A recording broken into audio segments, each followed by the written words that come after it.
Chapter 1352 Auction House Design. Chapter 1352 Auction House Design.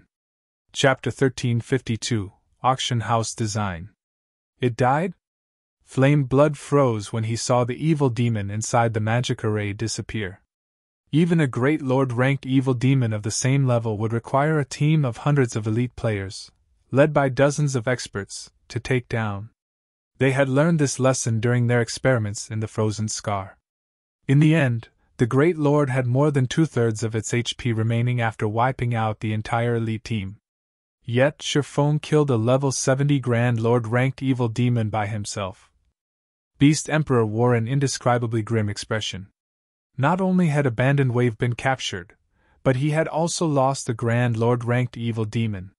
It had taken a lot of effort to nurture 5 evil demons. Grand Lord-ranked evil demons were not easy to produce. It all depended on an evil demon's potential. He had killed many peak experts to obtain 5 evil demons capable of reaching the Great Lord rank. After his momentary rage, the Crimson Crystal, which had formed after the evil demon's death, drew Beast Emperor's attention. How is this possible? How could a mere Grand Lord possibly drop an evil god crystal? Shock, excitement, and greed flashed in Beast Emperor's eyes as he stared at the crystal.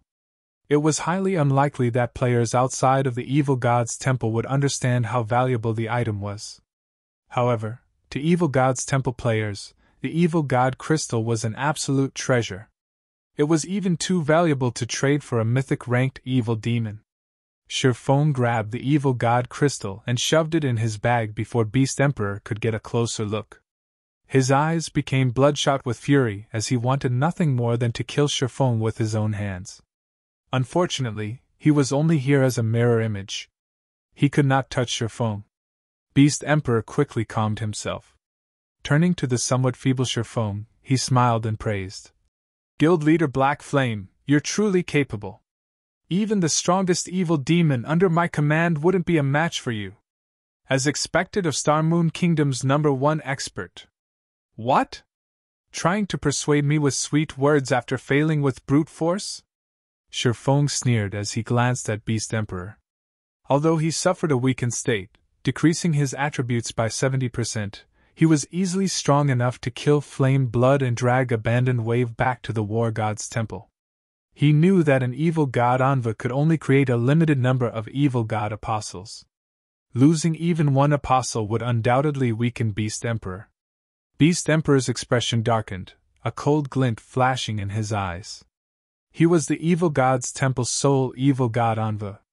He was fated to become an overlord, establishing the evil god's empire in God's domain, yet a guild leader from a measly kingdom stood before him, ridiculing his failure. If only he were here physically, he would give Sherfone a taste of despair. Black Flame, let's not waste time talking. Why don't we make a trade? Beast Emperor said after suppressing his rage. You'll gain at most some merit points for handing an evil god apostle over to the War God's temple, but I can offer your guild resources others dream of and access to dark cities. Zero Wing desperately needs these. The evil god's temple was one of God's domain's strongest dark forces. It had branches throughout numerous kingdoms and empires. He couldn't help Zero Wing gain access to every NPC dark city, but getting access to a few shouldn't be a problem. This was also why Heaven's Burial was willing to help Abandoned Wave gather so many evil beasts and evil demons in such a short time. Sure, I might get some measly merit points for handing over an evil god apostle, but ridding God's domain of an apostle is just as good, Sherfone said, chuckling. Although he was interested in access to multiple dark cities, getting rid of an evil god apostle that had been persistent in picking fights was a better option. If not for the Adventurers Association's assistance in Stone Forest Town, Zero Wing might have failed to protect it. Sherfone would have been forced to accept mutual destruction, using a method to prevent anyone from claiming the town. Beast Emperor nearly popped a vein when he heard Sherfeng's refusal. Taking a deep breath, he tried again. How about this? I have an auction house design in my possession. I also have a secret land key that can open the secret land door, allowing you to send 1,000 players through at a time. Aside from the resources the secret land has to offer, you can gain far more magic crystals there than in the Stoneclaw Mountains. I will also help Zero Wing gain access to 5 dark cities. In return, you just need to hand over the mobile jail and the Crimson Crystal. The auction house design might not be useful for a basic town, but it was a different story for Stone Forest Town.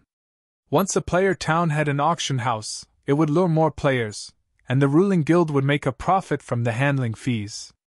Of course, the secret land key was obviously quite valuable. If a guild periodically harvested the resources from the secret land, it wouldn't need to fight other guilds for resources. With these items, Zero Wing wouldn't need much time to improve by leaps and bounds. A measly 10 or 20,000 War Gods Temple merit points couldn't compare to these benefits. Beast Emperor's offer stunned Sherfone for a moment. The auction house design was extremely rare in God's domain. It was any less rare than the teleportation magic array design.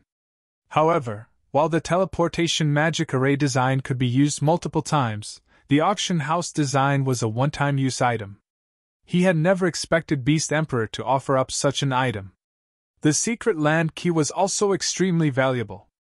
It was only slightly less valuable than mineral veins that produced magic crystals. Sherfone had to admit that Beast Emperor's offer was incredibly tempting. Meanwhile, Flame Blood, who overheard the offer, was also dumbfounded. Heaven's Burial dreamed of obtaining both items, especially the secret land key. He would never have dreamed that Beast Emperor would offer such items and access to 5 dark cities in exchange for Abandoned Wave and the Crimson Crystal. Not even super guilds would refuse such an offer. How tempting. But I still refuse. Sherfone responded, smiling. I'm not in the habit of breeding troublemakers. If an evil god apostle had only attacked his town by chance, he might consider letting them go. However, the apostle in his hands had intentionally picked a fight. Truth be told, even if he released this troublemaking apostle, he wouldn't be afraid for his future. After all, once Zero Wing reinforced its foundations, its development speed would only continue to increase. Furthermore, an evil god apostle required a large amount of resources to create evil beasts and evil demons. If Star Moon Kingdom's various large guilds were cautious, creating more underlings wouldn't be easy. However, he had no interest in fighting siege wars for no good reason. Moreover, he still had plenty of things he needed to attend to. He did not have enough time to waste in Star Moon Kingdom. Again, Beast Emperor was stunned. However, he demanded in a chilly voice, "Do you really intend to fight me to the bitter end?" Chapter 1353 Crazy Black Flame. Chapter 1353 Crazy Black Flame. Chapter 1353 Crazy Black Flame. Beast Emperor's deep voice echoed throughout the grassy plains. The surrounding temperature dropped. Flame Blood couldn't help but shudder. This Beast Emperor was only a mirror image. It didn't have any offensive ability. Beast Emperor wasn't even backed by a superpower. However, no guild would dare to underestimate his strength. The various superpowers were no exception. Although Flame Blood didn't know how much power Beast Emperor truly wielded, he had learned that Beast Emperor still had 2 other evil god apostles. They had been apostles much longer than Abandoned Wave, and had considerably powerful backers. Unlike Abandoned Wave, the other 2 apostles operated in secret in other kingdoms. They weren't like Abandoned Wave, acting boldly in the open in Star Moon Kingdom. Abandoned Wave's actions were part of the reason he had gathered such a large army of evil beasts and evil demons so quickly. After a moment of silence, Sherfone shook his head and laughed. "Do you really believe that I'm afraid of your evil beasts and evil demons?" Sherfone asked calmly. He didn't know much about the evil god's temple, but he knew that evil beasts and evil demons weren't easy to produce. Unlike evil beasts, evil demons couldn't be summoned. Evil beasts could only travel on foot as well. This was also why evil god's temple players paid more attention to evil demons. It was practically impossible for the evil god's temple to amass another army of that size with Abandoned Wave's army annihilated and the resources around Starmoon City mostly exhausted. If it were possible to create evil beasts and evil demons without limit, evil god's temple players would have long since become invincible. Of course, Beast Emperor might summon his own evil demons against Stone Forest Town, but with how rare they were, sending an army of demons to capture the town would be a waste. When Flame Blood heard Shifeng's reply, he thought he had heard wrong for a moment. Has Black Flame lost his mind? Flame Blood stared at Shifeng incredulously. He simply could not figure out what was going through Shifeng's mind. Not only had Shifeng refused a profitable business proposition, but he had also gone out of his way to provoke someone who shouldn't be pushed. He was a lunatic. Good. Very good. I had thought you were an intelligent man, Black Flame, but it would seem that you're just a frog in a well with no idea of how vast heaven and earth are. Beast Emperor's expression darkened as several veins popped across his forehead. Since you want war, I'll give it to you. Saying so, Beast Emperor disappeared, his voice echoing across the grassy plains for a long time. He left? Flame Blood was stupefied. He had assumed that Beast Emperor had been trying to buy time while waiting for his forces to arrive. However, it would seem he had been wrong. What Flame Blood did not know was that, although Beast Emperor had considered buying time, he had dispelled the thought after Shifeng had summoned Kite and Anna. After all, of the evil demons he had sent to fetch Abandoned Wave and Flame Blood, only 3 great lords remained. If those great lords had worked together with the demon that had died, they could suppress Shifeng and wear him down until he died. Unfortunately, now that the Grand Lord was dead, he knew that he had lost his chance of defeating Shifeng with the 2 personal guards by his side. The 10 Rock Guardians' magic array alone could suppress his 3 great lord-ranked evil demons. Shifeng could even kill Flame Blood before his eyes. If Zero Wing had sent reinforcements, they might even claim the great lord's lives. Hence, there was no reason to linger. While Flame Blood was dazed, Kite appeared before him, the NPC's greatsword forming a blue arc as it sliced the cleric's throat. Before Flame Blood had realized what had happened, he died and dropped a piece of equipment.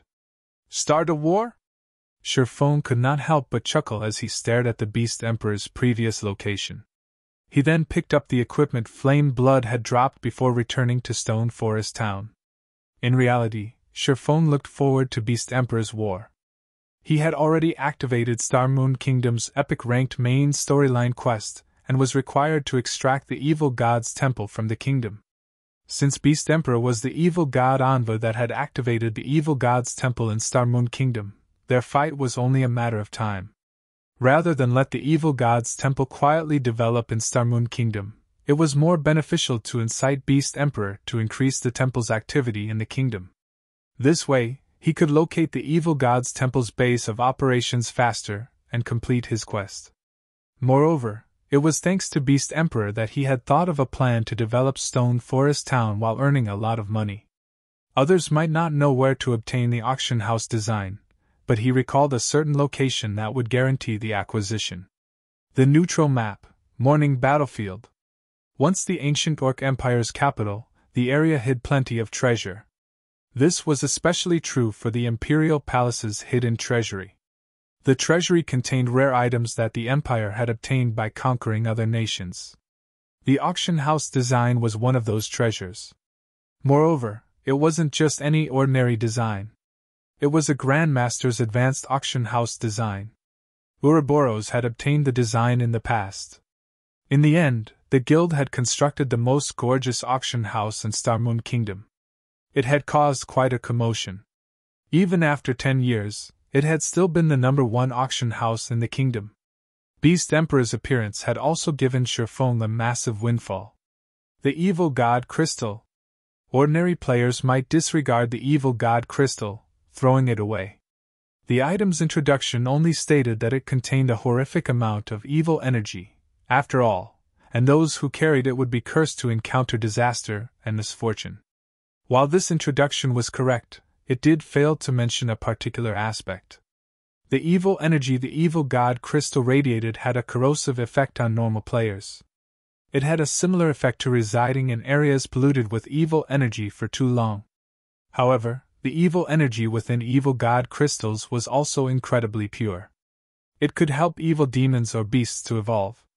Doing so would also increase the monster's growth potential. This was why Beast Emperor had wanted it so badly.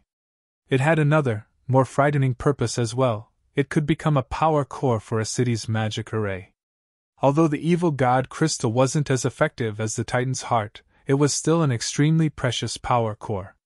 If used to power a city's magic array, it would upgrade the array to a whole new level. Both the city's defenses and its mana density would increase significantly.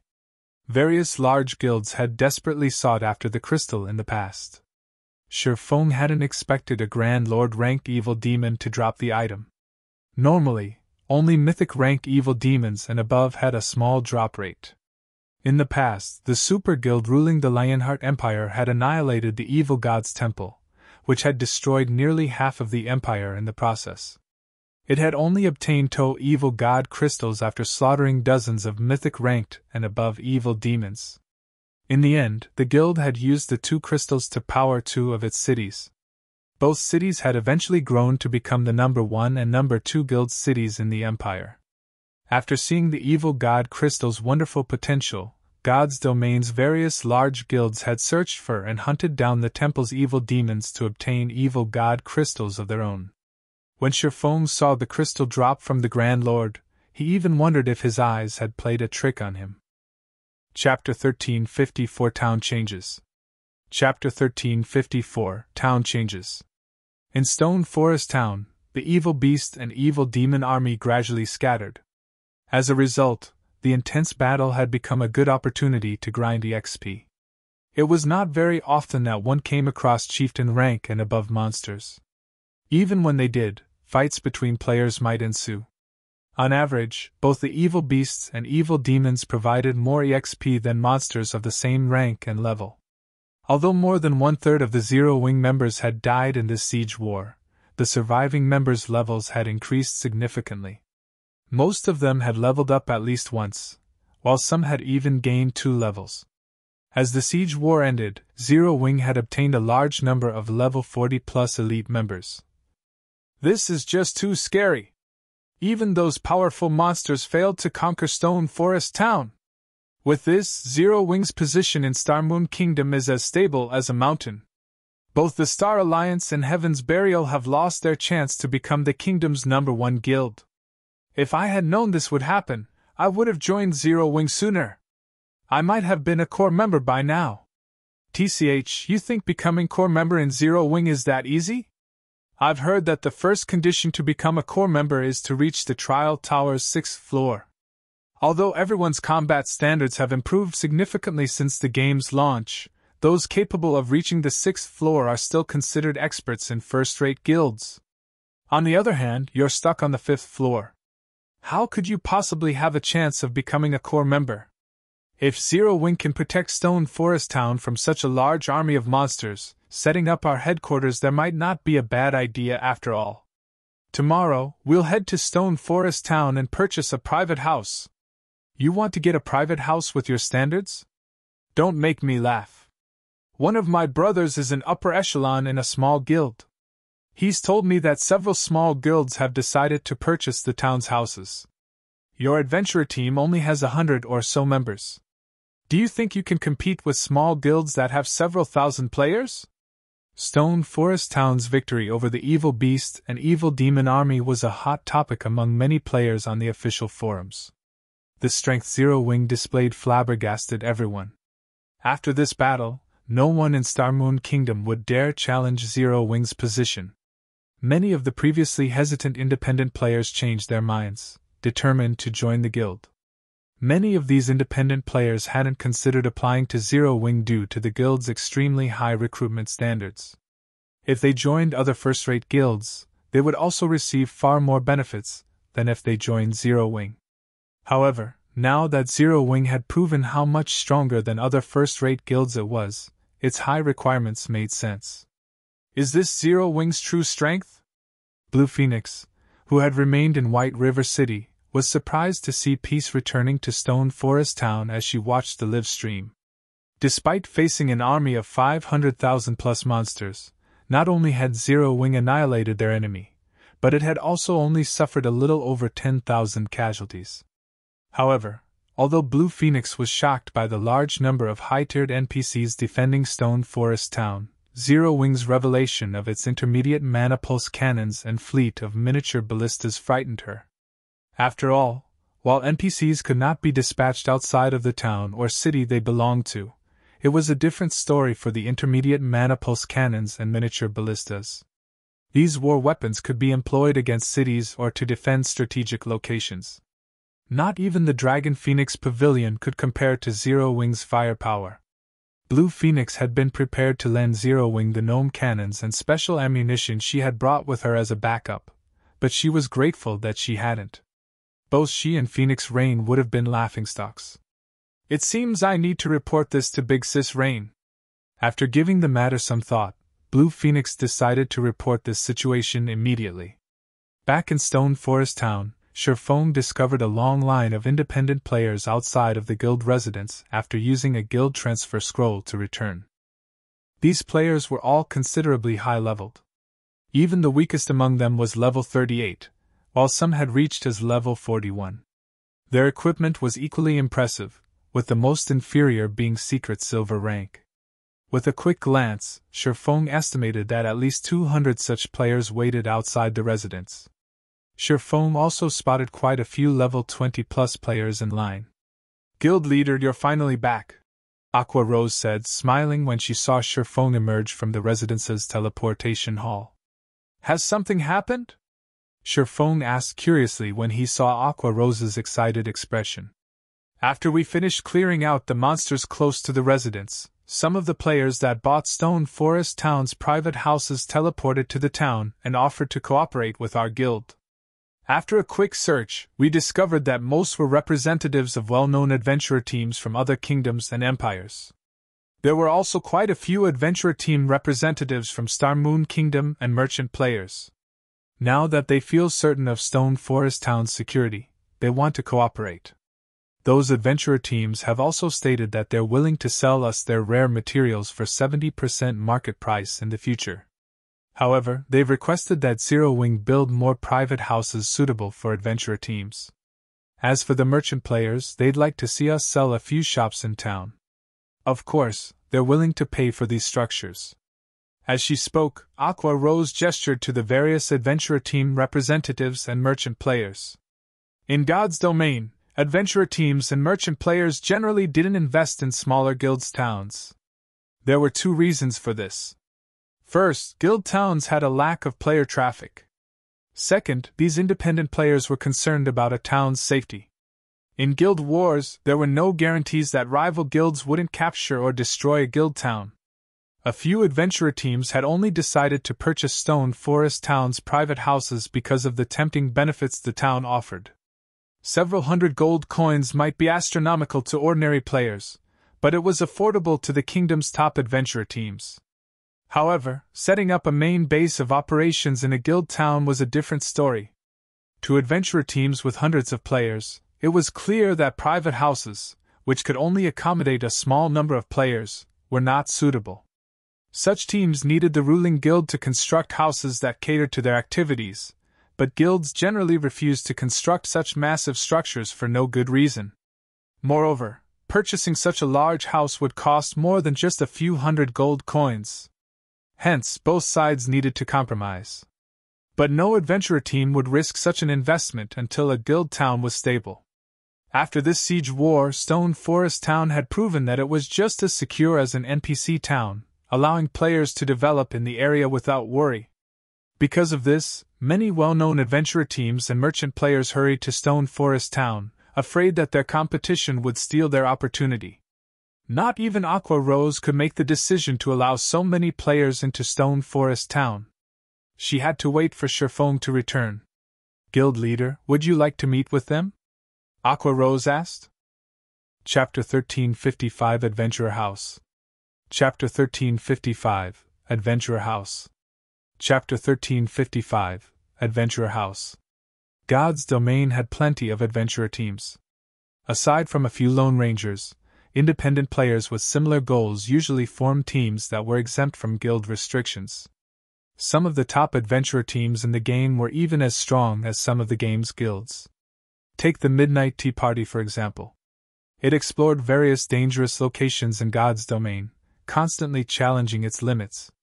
The adventurer team was little more than a power group of lunatics. When these people gathered, even super guilds feared their prowess. OWL was another well-known adventurer team, just as famous as the Midnight Tea Party. However, OWL had more members than the Midnight Tea Party, and they weren't as addicted to battle. Rather, OWL consisted of players that enjoyed challenging all kinds of quests. In the past, OWL had even completed a few quests that super guilds had failed. Due to these top adventurer teams' fame, the guild towns and cities they occupied would become instantly popular, as countless like-minded players swarmed to these locations. However, the Midnight Tea Party had been an exception in the past. The adventurer team had never set up a fixed base, and the team members' whereabouts had been a mystery, making the team nearly impossible to locate intentionally. Meanwhile, when a large number of adventurer teams occupied a guild town, the ruling guild would rake in considerable profit long-term, and these teams would help defend the town if it were attacked. Other guilds typically avoided targeting guild towns and cities that had multiple top adventurer teams. After all, not only would these guilds make an enemy of the defending guild by attacking the town, but they'd also make enemies of the adventurer teams. It simply wasn't a wise decision. Adventurer teams setting up in a guild town always benefited the ruling guild. They sure moved quickly. Sherfone was slightly confused as he watched the various adventurer team representatives outside of the residence. He had assumed that it would take some more time before these teams made a decision. After all, the battle in Stone Forest Town had just ended, and investing in a guild town was an incredibly important decision that would affect the team's development. They needed to consider their options carefully.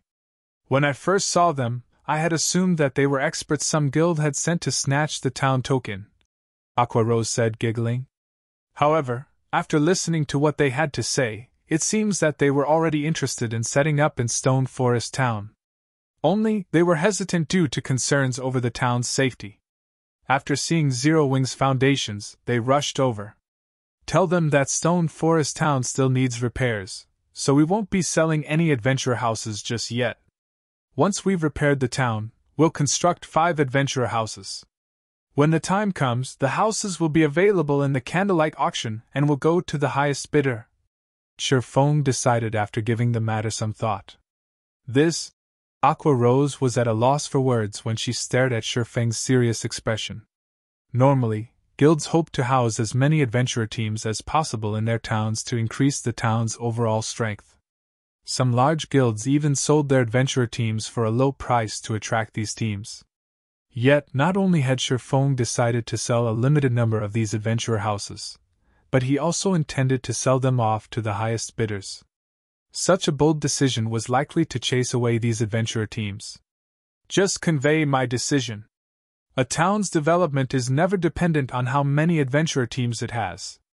As long as they are strong enough, 2 or 3 teams will be enough, Sherfone said. A town's land was limited, and adventurer houses easily took up enough space for 20 private houses. Rather than increasing the town's security with a few measly adventurer teams, they'd benefit from more independent players visiting the town for rest and relaxation. Understood. I'll let them know. Aqua Rose could not help but sigh. Although she understood Sherfeng's reasoning, not even powerful adventurer teams were likely to pay a high price to occupy a guild town. After all, these teams would serve as free guards after investing in the town. Although Stone Forest Town offered considerable benefits, these benefits meant little to powerful adventurer teams. At most, they'd buy 1 or 2 private houses over competing for an adventurer house. Sure enough, once Aqua Rose informed the various teams of Sherfeng's decision, it caused a commotion among the various players. This incident immediately hit the kingdom's official forums, dissuading a few well-known adventurer teams from occupying Stone Forest Town. They're only selling 5 adventurer houses? Do they want us to pay to sever as the town's bodyguards? Zero Wing is dreaming. There are tons of guild towns that want us. Only an idiot would compete for those 5 slots. Zero Wing is too arrogant. Do they think that our only option is to set up in Stone Forest Town? Zero Wing's announcement came as a shock to ordinary players. They had never expected such a boastful stance from the guild. Of course, these players had never considered setting up a base in the town. After all, they could only afford a private house in Stone Forest Town in their dreams, much less an adventurer house. To Star Moon Kingdom's various adventurer teams, however, Zero Wing was just trying to scam them. Meanwhile, inside an ancient ruin in the Apocalypse Empire, a 20-man team rested in its temple. Corpses of level 55+ monsters littered the ground around them. The weakest of their enemies had been a chieftain, while the strongest had been a great lord, yet this 20-man team had slaughtered them. Moreover, not one member of the team had died. Ha! Black Flame, you really are an interesting man. Endless Scars laughed when she heard about Zero Wing's announcement. Big Sis Endless? Cloud Yarn, the cleric sitting beside her, was confused by Endless Scars' smile. Cloud Yarn wasn't the only one. The other team members also turned to look at their leader. Even the other members of the team could not help but turn to look at Endless Scars. Endless Scars had actually laughed. They could count the number of times they've seen her laugh since they had joined the team on their fingers. It's nothing. Zero Wing intends to auction off adventurer houses, and they're only selling a handful. Endless Scars explained. They're auctioning houses in limited quantities. What powerful adventurer team would be foolish enough to garrison in Stone Forest Town? Everyone was surprised to hear about Zero Wing's latest announcement. No matter how excellent Stone Forest Town's conditions were, the Stoneclaw Mountains was a regional dungeon with a level cap of 50. Many adventurer teams had already begun to purchase mounts for their members, and it wouldn't be long before they were over level 50. There weren't any other high-level and high-resource maps near Stone Forest Town. Powerful adventurer teams' priority was to level up and upgrade their weapons and equipment. Everything else was secondary. Even with the town's high mana density, there was no point to occupying Stone Forest Town. What sane adventurer team would possibly be willing to pay a huge price to set up a base in the town? Foolish, is it? As Endless Scars read the report about the siege war in Stone Forest Town, her interest in Zero Wing grew. After all, the guild had abandoned the opportunity to strengthen its town and used a completely different approach than the other guilds. Endless Scars found the guild's actions both confusing and intriguing. While Star Moon Kingdom's various major powers discussed the matter, Shifeng, the perpetrator of this commotion, returned to White River City. After leaving the teleportation hall, he took an advanced horse carriage to the War God's Temple. Chapter 1356 Abandoned Waves End. Chapter 1356 Abandoned Waves End. Chapter 1356 Abandoned Waves End. Star Moon Kingdom, Star Moon City. After the battle in Stone Forest Town, many merchant players from neighboring kingdoms and empires gathered in the city. 3 out of 10 players that arrived in the teleportation hall were low-leveled merchant players and ordinary equipment. Normally, such a scene could only be found in imperial capitals. Upon arriving at Starmoon City, the merchant players teleported to the closest NPC town to Stone Forest Town. The long line at one of the departure teleportation arrays stupefied players. Why are all these merchant players heading to Stone Forest Town? Isn't it just a measly guild town? Why make such a huge fuss over it? Don't you know? When Zero Wing announced that it would auction adventurer houses, it had also declared that it would sell all kinds of shops to outsiders. These merchant players are heading to Stone Forest Town to get a better idea of the town's situation. The shops in NPC cities are too expensive. There's also a lot of competition with the various large guild shops on top of the high property tax every month. It's simply impossible for ordinary merchant players to afford. The shops in guild towns, on the other hand, are much cheaper. The monthly property tax is also much lower. Most importantly, Stone Forest Town's player traffic rivals in NPC cities. Due to the battle arena, expert players have gathered there, and they generally have plenty of precious resources. Merchant players will be able to buy and sell their items more conveniently if they had a shop in Stone Forest Town. Everyone knows that Stone Forest Town has near impeccable security now. Naturally, merchant players are eager to move into Stone Forest Town. In that case, wouldn't it be amazing if we developed in Stone Forest Town?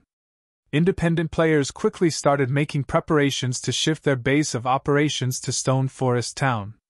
Originally, the candlelight trading firm's presence already made Stone Forest Town a good place to develop. Unfortunately, NPC cities sold a much more diverse selection of items than the candlelight trading firm. Now that so many merchant players were planning to invest into Stone Forest Town, with some even coming from other kingdoms and empires, Stone Forest Town would sell a greater variety of items. Stone Forest Town's variety of merchandise might rival, or even surpass, Star Moon cities. Unlike shops in NPC cities, players could construct simple teleportation arrays in guild town shops. Merchant players could teleport directly to their shops without passing through Star Moon City or spending hours traveling by carriage. This encouraged merchant players to sell more products in Stone Forest Town, facilitating the transfer of merchandise. Heaven's Burial's upper echelons had gathered in the residence's meeting room. The meeting room was silent as everyone stared at Singular Burial, who wore a solemn expression. Despite foolishly throwing away the opportunity to invite famous adventurer teams to occupy Stone Forest Town, even more independent players were attracted by the mass of merchant players. Both Stone Forest Town and Zero Wing would develop rapidly. As a result, the gap between Heaven's Burial and Zero Wing would expand. Our only hope is to take down the Frost King as soon as possible. Although the rewards won't help us overtake Zero Wing, we can put up a fight. Singular Burial said helplessly. Not only was Zero Wing undamaged by abandoned waves, but it had helped increase Stone Forest Town's fame. He wouldn't have let Abandoned Wave take action so soon if he'd known this would happen. To make things worse, Abandoned Wave had been captured. With Abandoned Wave finished, there was no guild in Star Moon Kingdom capable of stopping Zero Wing from becoming the kingdom's overlord. Guild leader, I just received good news, Daybreak Fog said. Good news? Singular Burial inquired. What kind of good news could there be at a time like this? Didn't Black Flame kill Flame Blood? Broken Flow had brought his team to resurrect Flame Blood after failing at his task. Although Flame Blood had suffered grievous losses, he got to meet Abandoned Wave's leader, Beast Emperor. Beast Emperor had even secretly added Flame Blood as a friend. Daybreak Fog explained. Beast Emperor took the initiative to contact Flame Blood, stating that he wishes to have a personal chat with you. Beast Emperor also said that he's willing to help Heaven's Burial annihilate Zero Wing. Abandoned Wave's leader, is it? Singular Burial smiled. Alright, tell Flame Blood to send Beast Emperor a reply. Say that I'm willing to have a proper discussion with him. Daybreak Fog conveyed Singular Burial's response to Flame Blood. Sherphone alighted from the advance horse carriage and came face to face with White River City's War God's Temple. The War God's Temple served as a waypoint for teleporting to the Abyss battlefield. There were more players entering and leaving the War God's Temple now than the Adventurers Association. Players would visit the War God's Temple at least once a day. If the Adventurers Association was a good place for individual players to earn money, then the War God's Temple was a good place for players to level up and improve their foundational strength. If the Abyss battlefield didn't limit players to just one life per day, every player in the game would likely stay cooped up there and refuse to leave. Although the Abyss battlefield's monsters didn't drop coins, they dropped weapons and equipment as well as gave honor points. Honor points could be used to purchase tools, top-tier weapons, and equipment from the War God's Temple. It was extremely difficult to survive inside the Abyss battlefield. Moreover, the higher level one reached, the more difficult the monsters would be.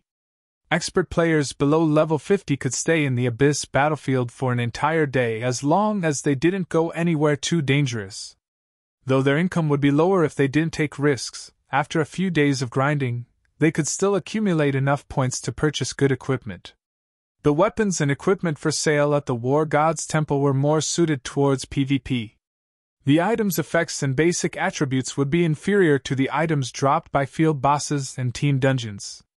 Even so, the Abyss battlefield was still a paradise for solo players. After level 50, however, surviving in less dangerous maps would be even more difficult for expert players. Level 50 plus weapons and equipment cost substantially more honor points. Eventually, Rather than a place for farming items, the Abyss battlefield became a training ground for expert players and a place for ordinary players to grind for the double EXP potion. When Shifeng arrived at the War God's Temple's third-floor hall, a level 150, Tier 3 Great Mage greeted him. "Sir, how may I help you?" Casting a glance at the NPC, Shifeng noticed that it was a senior administrator at the War God's Temple named Roland. "I've captured an evil god apostle, so I'm here to claim the bounty." The first-floor hall of the War God's Temple dealt with all matters relating to the Abyss battlefield. The second floor was the War God's Temple's quest area, where players could accept quests or turn in their completed quests. Players were awarded merit points for completing War God's Temple quests. Similarly, players could spend merit points on items here. Players were allowed to freely enter the War God's Temple's first two floors. The third floor was different. As it was a place that specifically dealt with matters relating to the Dark Forces, players wouldn't be allowed to set foot onto the third floor if they didn't have any related matters. An evil god apostle? Roland's old face twitched. With a slightly suspicious look on his face, he looked at Shifeng and said, "Can you allow me to confirm your claim's validity?" "Sure." Shifeng took out the mobile jail and handed it to Roland. After Roland received the mobile jail, he chanted an incantation and tapped his finger on the crystal ball. An image appeared above the mobile jail. The image displayed Abandoned Wave trapped inside a dark space. Abandoned Wave was continuously hurling attacks at the surrounding space. He radiated evil energy, and his eyes were bloodshot. It was obvious that he had already fallen into madness. It really is an evil god apostle. Shock flashed in Roland's eyes. The War God's Temple and the Evil God's Temple had a hostile relationship. Meanwhile, evil god apostles had received the evil god's blessing. They were rare in God's domain. Roland returned the mobile jail to Shifeng and said respectfully, "Esteemed adventurer, please follow me. I'll bring you to meet with the Vice Temple Lord. I believe the Vice Temple Lord will be very happy to meet you." Chapter 1357 War God's Temple's Reward. Chapter 1357 War God's Temple's Reward. Chapter 1357 War God's Temple's Reward. In the triumphant hall on the War God's Temple's fourth floor, Senior Administrator Roland led Shifeng to one of the hall's astrology rooms. The astrology room was as dark as night, while the circular ceiling glittered like the night sky. From time to time, shooting stars streaked by. The room's beauty was mesmerizing. As Shifeng entered the room, Roland closed the doors from the outside. Instantly, Shifeng felt an indescribably pleasant sensation run through him. With the fascinating scenery, he couldn't help his desire to remain in this room for the rest of his life. Why is the mana density in here so high? Shifeng was curious about the incredibly dense mana surrounding him. This was the first time he had ever set foot in an astrology room. The War God's Temple's astrology rooms were forbidden to players. If not for having captured an evil god apostle, Roland wouldn't have led him here. Before entering the room, Shifeng hadn't sensed any usual mana density from inside. Yet, as soon as Roland left and shut the doors, mana started pouring filled the space. It was 3 times as dense as Stone Forest Town's mana, which had the support of 3 magic towers. If players could duel other experts or practice their skills and spells in such an environment, their growth would be astonishing. "Young adventurer, you've arrived." A deep voice echoed throughout the entire astrology room. Shifeng could not help but turn to the voice's origin. He spotted an old man in dark blue mage robes and wielding a staff. The old man manipulated a magic water ball as if he were searching for some kind of new spell. This old man was none other than Capra, one of the 3 Vice Temple Lords in White River City's War God's Temple. He was a level 180, Tier 3 Great Mage. He could be considered the oldest NPC in White River City. Not even Magistrate Weissman was as old. Capra should be the most knowledgeable NPC in White River City. After all, not only was Capra a Tier 3 Great Mage, but he was also a magic array master. However, due to Charlin's occupation of White River City's library, he ranked second. "I hear that you've captured an evil god apostle?" "Yes, Lord Capra." Shifeng immediately retrieved the mobile jail from his bag. As soon as he revealed the crystal ball out, it vanished and reappeared in Kappa's hand. Not bad. This is indeed an evil god apostle. Kappa nodded lightly. Suddenly, the mobile jail began to crumble. Following which, a cloaked, bandaged figure appeared before the old man. The moment Abandoned Wave appeared, the black cloak and bandages covering him were destroyed, exposing his true appearance. Abandoned Wave? Shifeng was slightly surprised to see this man. Although his appearance had changed significantly, Shifeng easily recognized him. Shifeng hadn't expected Abandoned Wave to be the evil god apostle that attacked Stone Forest Town. However, after considering the matter, it seemed reasonable. The Blackwater Corporation had given up on Abandoned Wave. With his connection to the evil god's temple, becoming an evil god apostle was a matter of course if he wanted vengeance against Shifeng. I'm free? Abandoned Wave was ecstatic when he realized that he had emerged from the mobile jail, but after looking around him, his mood plummeted. Not only did Shifeng, disguised as Black Flame, stand before him, but a level 180, Tier 3 NPC also stared at him. Abandoned Wave's first thought was of escape. Immediately, Abandoned Wave ruffled through his bag space, trying to retrieve a Tier 1, instantaneous movement magic scroll. Shifeng had caught him off guard earlier, so he hadn't had the opportunity to use it. As long as he could reach the scroll, he could flee. The instant Abandoned Wave got his hands the Tier 1 instantaneous movement magic scroll, he glanced at Shifeng with a sinister smile. Black Flame, just you wait. I'll give you a taste of despair the next time we meet. Following which, Abandoned Wave unfurled the magic scroll and activated it. Abandoned Wave's elated expression returned the instant the scroll activated. It was as if he could already see Shifeng's tragic ending. However, after a few seconds, Abandoned Wave realized that he hadn't moved. And since he had activated the scroll, the instantaneous movement magic scroll faded from his hands. Despair? Shifeng could not help but laugh and shake his head when he saw the confusion on Abandoned Wave's face. Don't you realize that you're in the War God's temple? In God's domain, all teleportation tools and skills were useless inside a War God's temple. Players could only use these items after leaving the building. This was basic knowledge to God's domain's players. Hearing the words, War God's temple, fear twisted Abandoned Wave's expression. He was fully aware of the consequences should the War God's temple capture him. Beast Emperor had warned him about this. When the War God's temple captured an evil God's temple player, it signified the end for said player. The captured player's only option would be starting a new account. Moreover, they wouldn't be allowed to rejoin the game immediately. They would have to wait 1 month before they could create the new account. After experiencing the joy God's domain had to offer, being unable to play for an entire month would be unbearable for players. Moreover, by the time Abandoned Wave rejoined the game, God's domain would be a different world with how fast it was developing. Black Flame! Abandoned Wave practically screamed Shifeng's name. Although he wanted to say more, Capra had already begun to chant an incantation. In the next moment, dozens of golden chains appeared around Abandoned Wave, piercing his body. He screamed in pain as he started to burn. Eventually, he turned to ash and vanished from the astrology room. Abandoned Wave's hatred for him hadn't particularly surprised Shifeng. Even a peak expert would struggle to catch up if they were banned from the game for a month and had to start from scratch. The Blackwater Corporation had also given up on Abandoned Wave long ago. With Abandoned Wave standards, they were not likely to meet again. Furthermore, Beast Emperor had lost an evil god apostle slot. Following which, a series of system notifications reached Shifeng's ears. System, congratulations. You have captured an evil god apostle.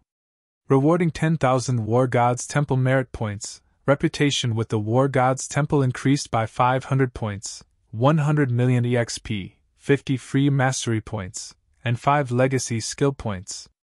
System, congratulations. You are the first person to have eliminated an evil god apostle. Rewarding War God's Warrior. Title.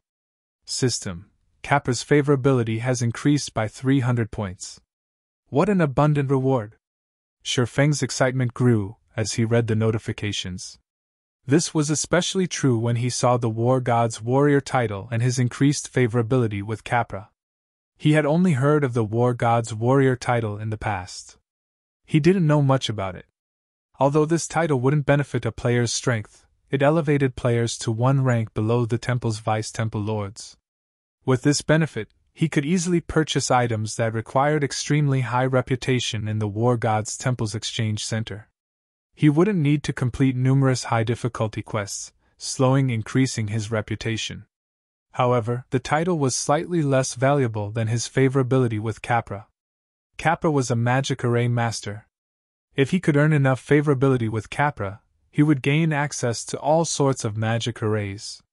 He might even get to purchase the rumored advanced mana-gathering magic array, which could double the mana density in a 500-yard radius.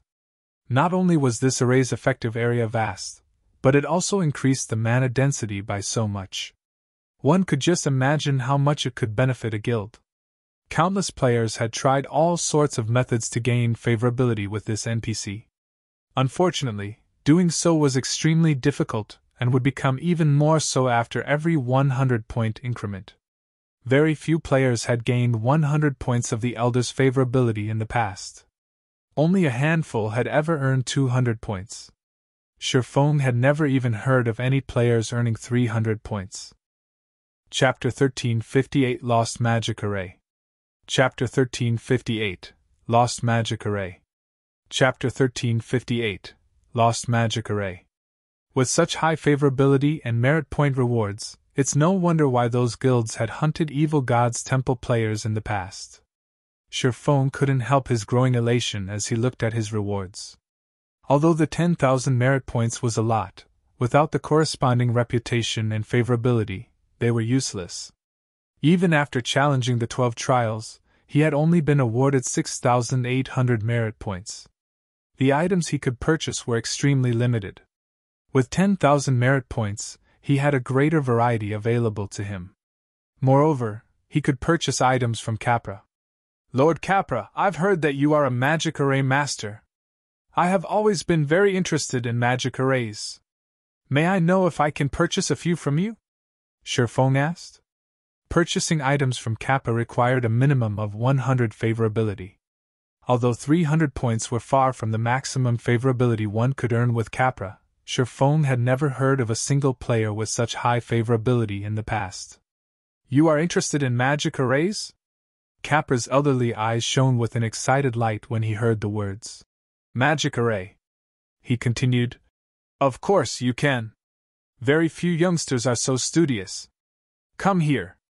This magic water ball holds all of my records on magic arrays. If you wish to learn one, you can use this. However, the War God's Temple rules still apply. To learn a magic array, you'll need to pay the corresponding merit points. Learn them from the magic water ball? Shifeng was slightly confused, though he nodded and approached the magic water ball. He had come to purchase magic arrays from Capra in the past as well, but the old man had been in a workshop instead of an astrology room. All of his magic arrays had been displayed on a bookshelf. He hadn't expected that he would get to choose an array from a magic water ball. Magic arrays were not as easy to learn as most players assumed. The process was extremely complex. Learning a magic array from a book was troublesome and difficult. Learning from a magic water ball was much easier. Players could practice the production steps through the water ball without wasting precious materials. This would greatly help improve one's learning speed. As Shifeng tapped on the floating water ball, an exchange list appeared before him. Amazing! There are so many advanced magic arrays available.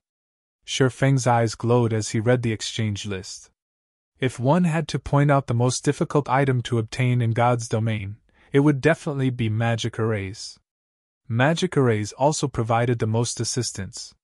For example, there were suppression magic arrays, summoning magic arrays, defensive magic arrays, and many more. Unfortunately, obtaining a basic magic array was incredibly challenging for the various large guilds, not to mention intermediate and advanced rank. Sherfone now had access to more than 30 basic magic arrays, 8 intermediate magic arrays, and 3 advanced magic arrays. In the past, Capra had only given Sherfone one advanced magic array option, the Advanced Mana Gathering Magic Array. Now, however, there were 3. Of course, they were also frighteningly expensive. Basic magic arrays only cost between 500 and 1,500 merit points, while intermediate magic arrays cost between 3,000 and 5,000 merit points, and the 3 advanced magic arrays cost between 8,000 to 15,000 merit points. Among the advanced magic arrays, the cheapest was the Advanced Mana Gathering Magic Array. It was worth as much as the 7 Luminaries ring he had purchased long ago.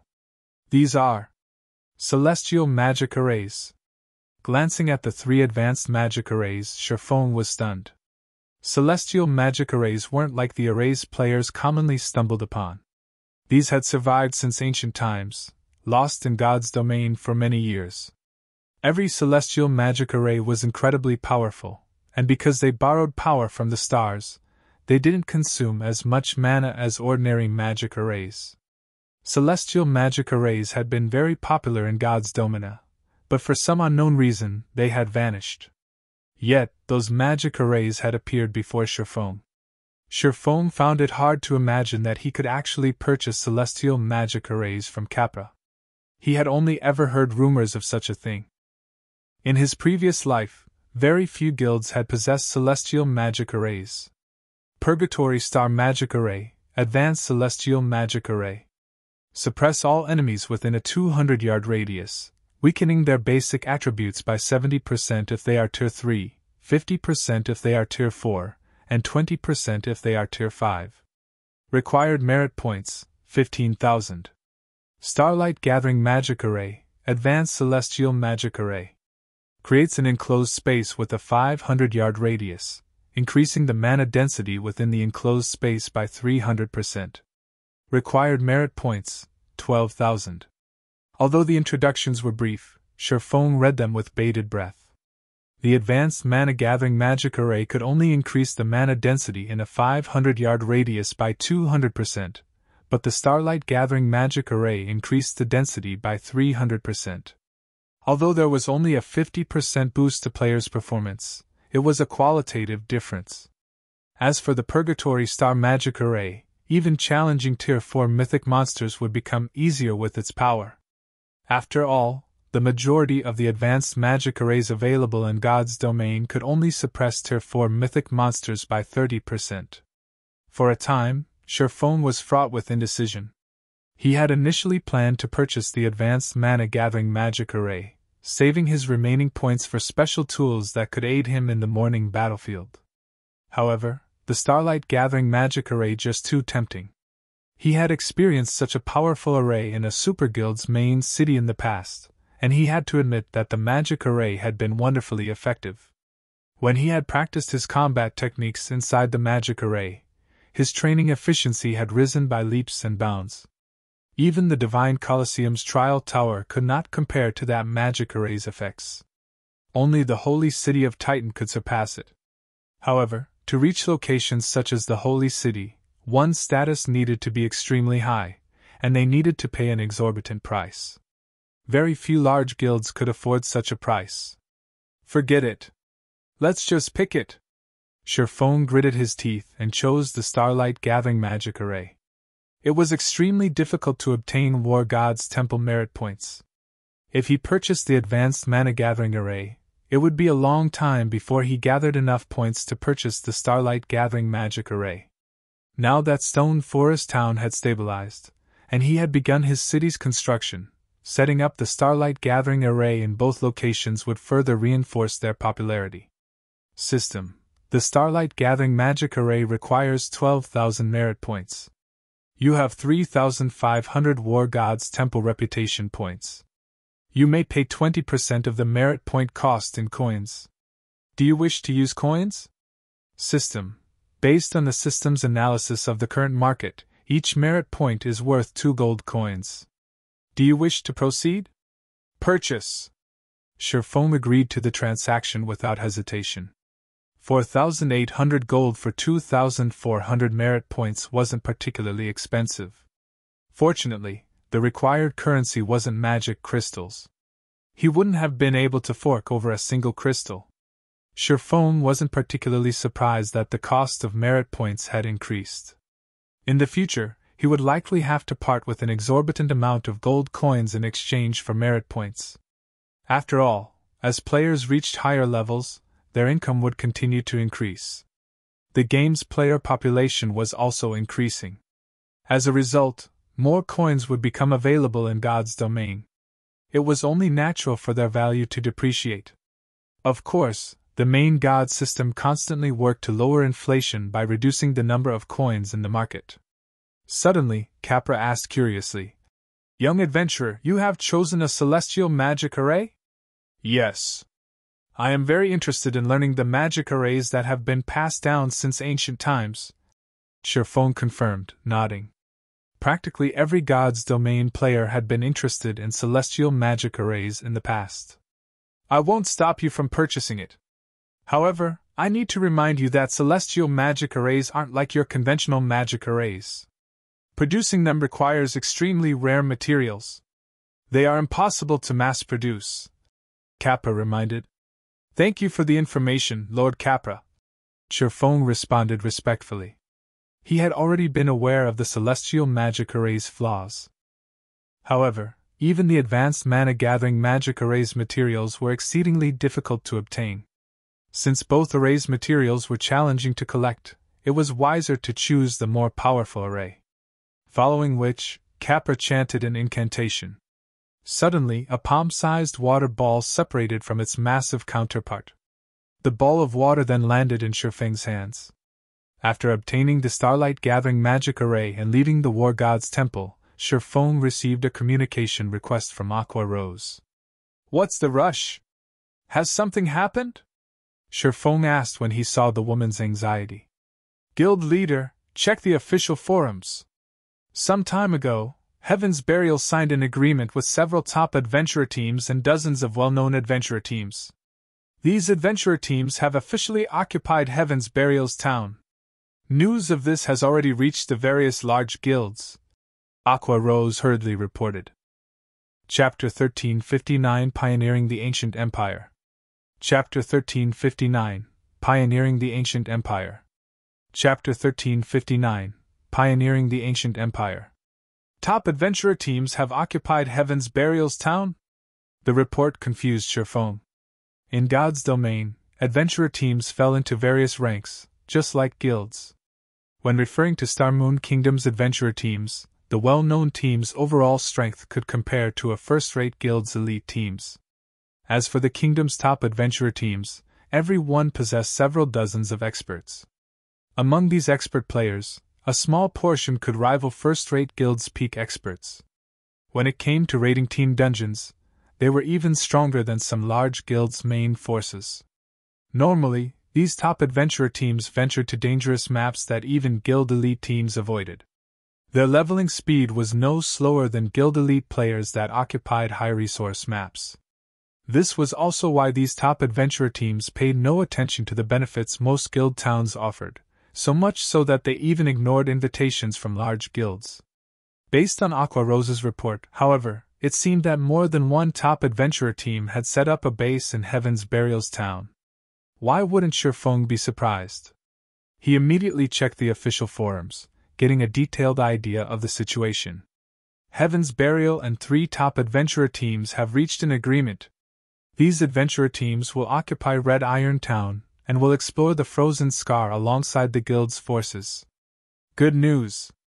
Red Iron Town will soon open the Red Iron Mine to the public. Players will gain access to the mine for a 30% harvesting fee. These 2 messages caused an uproar on the Star Moon Kingdom forums as everyone talked about the town. "This is going to be awesome! I've heard that the Red Iron Mine is a small-scale regional dungeon. Not only do the mine's monsters have higher drop rates, but you can also harvest all sorts of ores. We'll make a killing! Why is Heaven's Burial being so generous? 3 of Star Moon Kingdom's top adventurer teams and many well-known teams have garrisoned in Red Iron Town. The town's security will likely only be second to Stone Forest Town. And there are so many high-resource maps nearby. There is even a teleportation array very close to the town. Developing in Red Iron Town might not be a bad idea. It seems Heaven's Burial has finally gotten serious. This is going to be interesting. I wonder which town will take the position of Starmoon Kingdom's #1 guild town? Stone Forest Town or Red Iron Town? Stone Forest Town is definitely the #1 town right now, but it might not stay that way. After all, Heaven's Burial is quite powerful. With the assistance of 3 top adventurer teams, it won't be long before they explore the Frozen Scar's entire map. Red Iron Town's players will be able to teleport to any of Heaven's Burial's towns from Evernight City. Transportation to and from Red Iron Town will become far more convenient than traveling to and from Stone Forest Town. I guess that's true. There really aren't any level 50+ high-resource maps near Stone Forest Town, either. It's only suitable to players below level 50.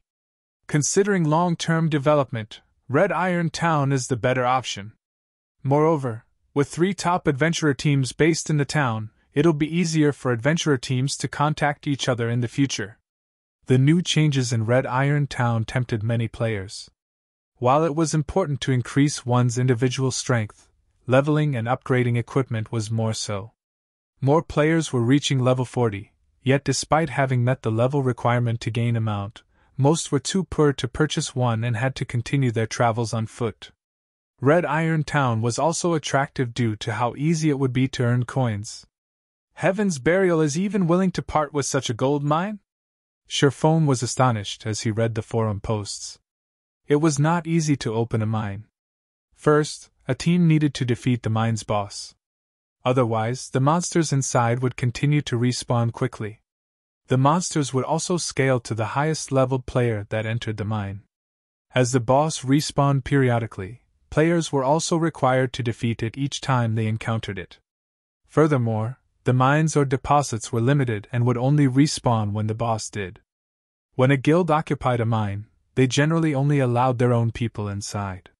Yet, Heaven's Burial was generous enough to open the mine to the general public after clearing its monsters and boss. Although iron ore wasn't particularly valuable, not many towns in God's domain had access to an ore vein. Hence, the various large guilds would prioritize towns with the most common, or veins, as they offered a plethora of riches. Guild leader, once it secured the adventurer team's assistance, Heaven's Burial dispatched a 1,000-man elite team to pioneer the Frozen Scar. They also sent their 100-man main force. Even the main force's weakest player is level 42. They'll clear the map much faster than their previous exploration, Aqua Rose said helplessly. On the other hand, we just survived a massive war. Although we didn't have many casualties, we had lost many of our experts and main force members. During the final stand at the guild residence, in particular, we lost a significant number of our main force members and core members. While weapons and equipment aren't a problem, the players who were killed by evil demons suffered double the usual penalty. Our main force and core members that had died lost 2 levels apiece. This has significantly slowed our progress in the Blizzard Fortress and with the Frost King. Moreover, the dark guilds around White River City are growing bolder. We've had to dispatch our experts to deal with them from time to time. Guild leader, should we recall Snow's forces and prioritize killing the Frost King? It had never been wise to underestimate Heaven's Burial's main force. And now that so many top and well-known adventurer teams had joined Heaven's Burial's exploration team, the team's overall strength had increased. In contrast, Zero Wing had been forced to dispatch its main force and experts to various locations to expand the guild's influence. As a result, their exploration team's strength had fallen. If they let Heaven's Burial get the Frost King's first kill, Heaven's Burial's position in Evernight City would become unshakable.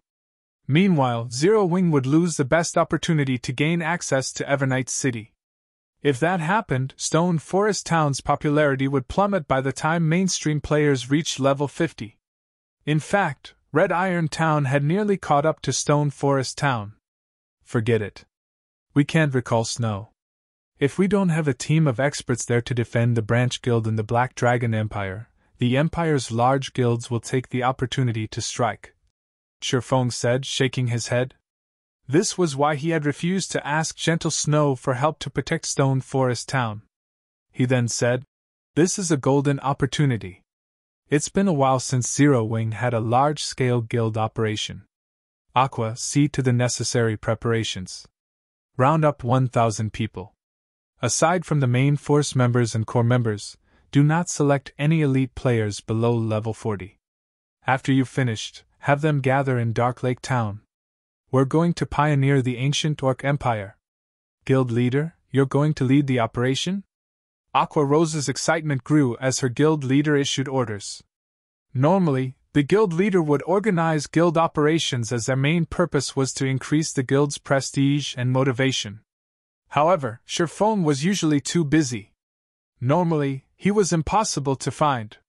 Hence, Zero Wing's vice guild leaders, such as herself and Gentle Snow, organized these events. Although nobody in the guild had complained, practically every player that joined Zero Wing knew of Black Flame, and they were all dying to meet him. The guild's main force and core members were particularly eager to quest and raid dungeons with their guild leader. I'll take command this time. Shifeng nodded. He had initially intended to head to the Frozen Scar, but the environment was simply too harsh. Without sufficient preparation, the Frost King was impossible to raid. Moreover, his current goal was to help his people level up. Naturally, they had to travel to a higher level map. The guild members will go crazy when they hear this. Aqua Rose responded, smiling. She immediately disconnected the call and began to address the necessary arrangements. Chapter 1360 Shocking Everyone. Chapter 1360 Shocking Everyone. Chapter 1360 Shocking Everyone. White River City, Zero Wing's residence. After disconnecting her call with Shifeng, Aqua Rose published an announcement in the guild chat. The guild leader will be leading a guild operation personally. All main force members and core members in Star Moon Kingdom, gather in White River City immediately. Elite members level 40 and above may apply to join by contacting me. Priority will be given to those with guild mounts. The instant the announcement published, the guild chat exploded with comments. Vice Guild Leader, this isn't a trick, right? Boss Black Flame is really going to lead us. What? The guild leader is leading a guild op himself? Are we going after some guild? This is awesome. I need to apply. Big Sis Aqua, can't you relax the requirements a little bit? I've just reached level 40 after many difficulties. I can't afford a guild mount right now. Ha! This is great. I've been saving up and bought a guild mount as soon as they were available. For a time, Zero Wing's members were frenzied. This was especially true for the main force and core members. They were all fully aware of what benefits a guild leader-led operation would offer. Not only could they level up incredibly fast, but they'd also get to see the guild leader in action up close as they gained combat experience. Less than a minute after the announcement, Aqua Rose received over 1,000 applications. At the same time, plenty of members were disappointed. After all, despite such a rare opportunity to join a large-scale operation, led by their guild leader himself, they didn't qualify to join because they had already spent their GCP and coins on upgrading their weapons and equipment. They did not have any money to purchase a guild mount. While Aqua Rose selected participants from her elite members, the various guild experts scattered across Star Moon Kingdom returned to the residence in White River City. Very quickly, the overall mood in the residence lifted considerably as the guild members' excitement grew. Meanwhile, the players lined up outside the residence's entrance hoping to join Zero Wing were stunned as they watched Zero Wing's experts return. Not only were these experts above level 40, but they were also ridiculously well geared, with even the most inferior piece of equipment being level 40 fine gold rank. Many of these experts even wielded level 40 dark gold weapons. Meanwhile, the number of such experts returning continued to increase. The most incredible sight was the tall, mighty thunder wolves traveling next to these experts. After entering the guild residence, these experts lined up outside of the guild hall, yet despite their quiet stances, they all radiated an indescribably heavy pressure. What's Zero Wing planning? Their guild mounts are so cool! Why do I get the feeling that I couldn't even defeat one of those guild mounts in a fight? Everyone was utterly stupefied. Although many players had already reached level 40, very few had mounts, yet hundreds of Thunderwolves stood before them. Players who didn't know any better might assume that this was an NPC army. Moreover, everyone could see around 50 different types of mounts aside from the Thunderwolves. Every mount was bronze rank or above. Not everyone had a clear grasp of Zero Wing's power, but after this display, they finally understood why Zero Wing was Star Moon Kingdom's #1 guild. While other guilds struggled to get common mounts, Zero Wing had already popularized the Thunderwolf. Shortly after Zero Wing's 1,000-man legion had gathered, with Aqua Rose in the lead, the legion departed for White River City's teleportation hall. As the 1,000-man legion rode their mounts across White River City, players unconsciously made way as the legion's imposing momentum swept over them. When Zero Wing's legion stopped in front of the teleportation hall, the adventurer teams and guild teams visiting from other kingdoms, confused and curious about what was happening. 1,000 mounted players stood before the teleportation hall's entrance. The various guild teams, who had stopped in White River City on their way to the Twin Towers Kingdom to level, were afraid of leaving the teleportation hall, concerned that their lives might be at stake if they did. "Which guild are these players from?" a burly man with silver hair in the teleportation hall asked in shock. "You don't know? Are you new to God's domain?" a level 31, simple-looking swordsman asked. "I am new, actually. I've just reached level 10 today and came to White River City." The silver-haired man nodded. "No wonder," the swordsman said as he took a look at the level of the silver-haired man and his companions. Indeed, they were all level 10 players. They are all Zero Wing members. Zero Wing is Star Moon Kingdom's bona fide #1 guild. It's a pity that I'm not strong enough. Otherwise, I'd join Zero Wing as well. Zero Wing? The name was somewhat familiar to this silver-haired. Big Brother Tianji, isn't Zero Wing the guild that Hall Master Jiang wanted to work with? A bald man asked quietly. What? That's the guild that kind belonged to. Tianji was stunned. How is that possible? Before he led the White Tiger Dojo's disciples into God's domain, he had to establish a firm understanding of the game. After all, they had learned that competent fighters would have an edge in God's domain. To fighting experts like himself, combat was commonplace. Hence, battles in a virtual world would be trivial.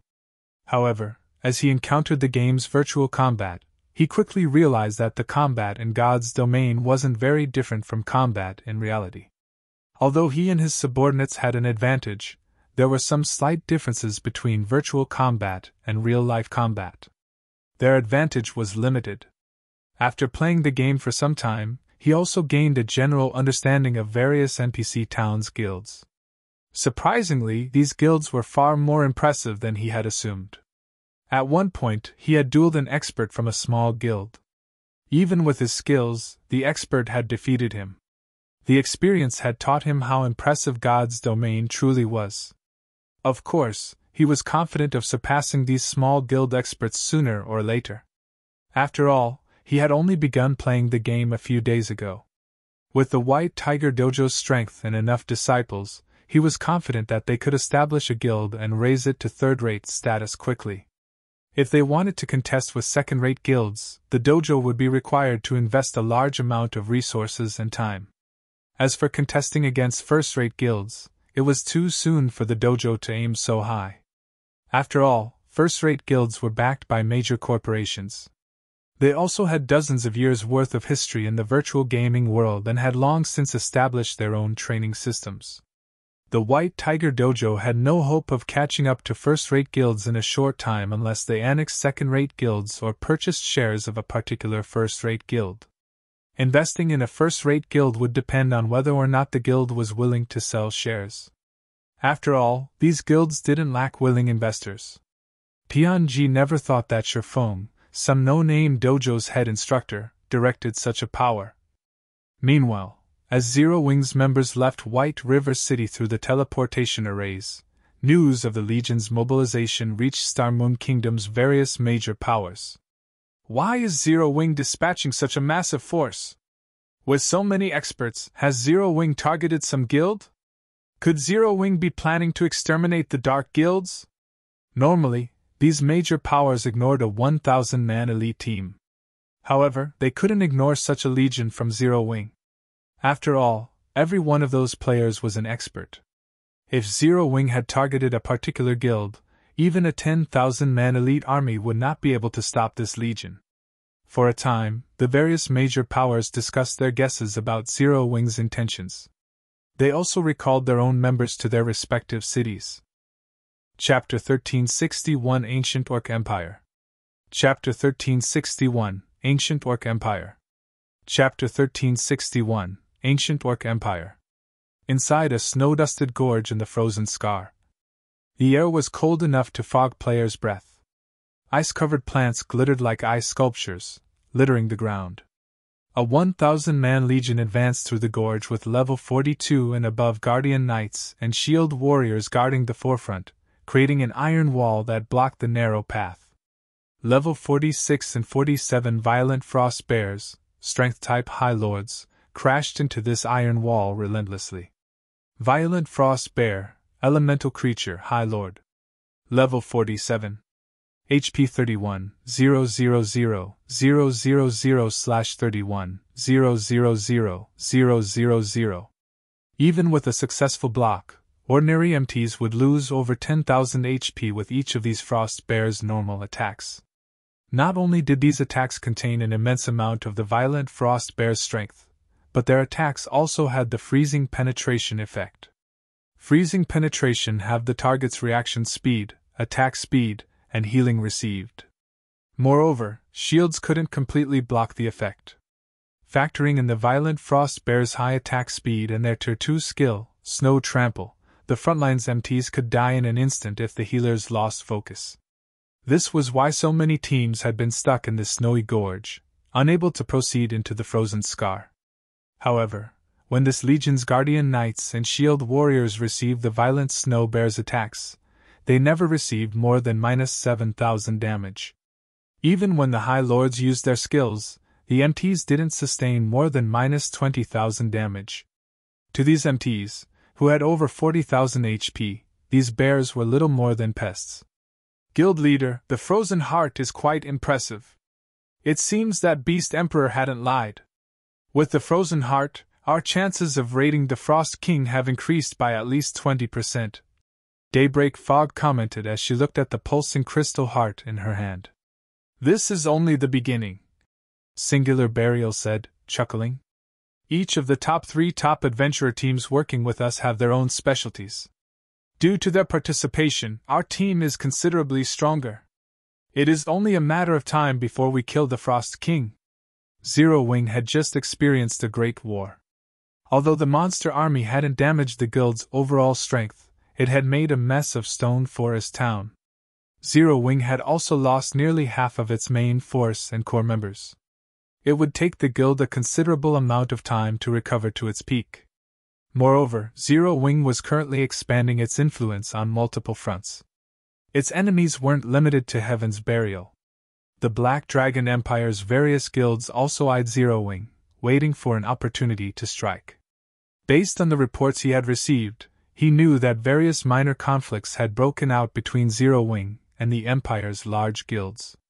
Furthermore, the shadow of a certain superpower seemed to loom behind many of these guilds.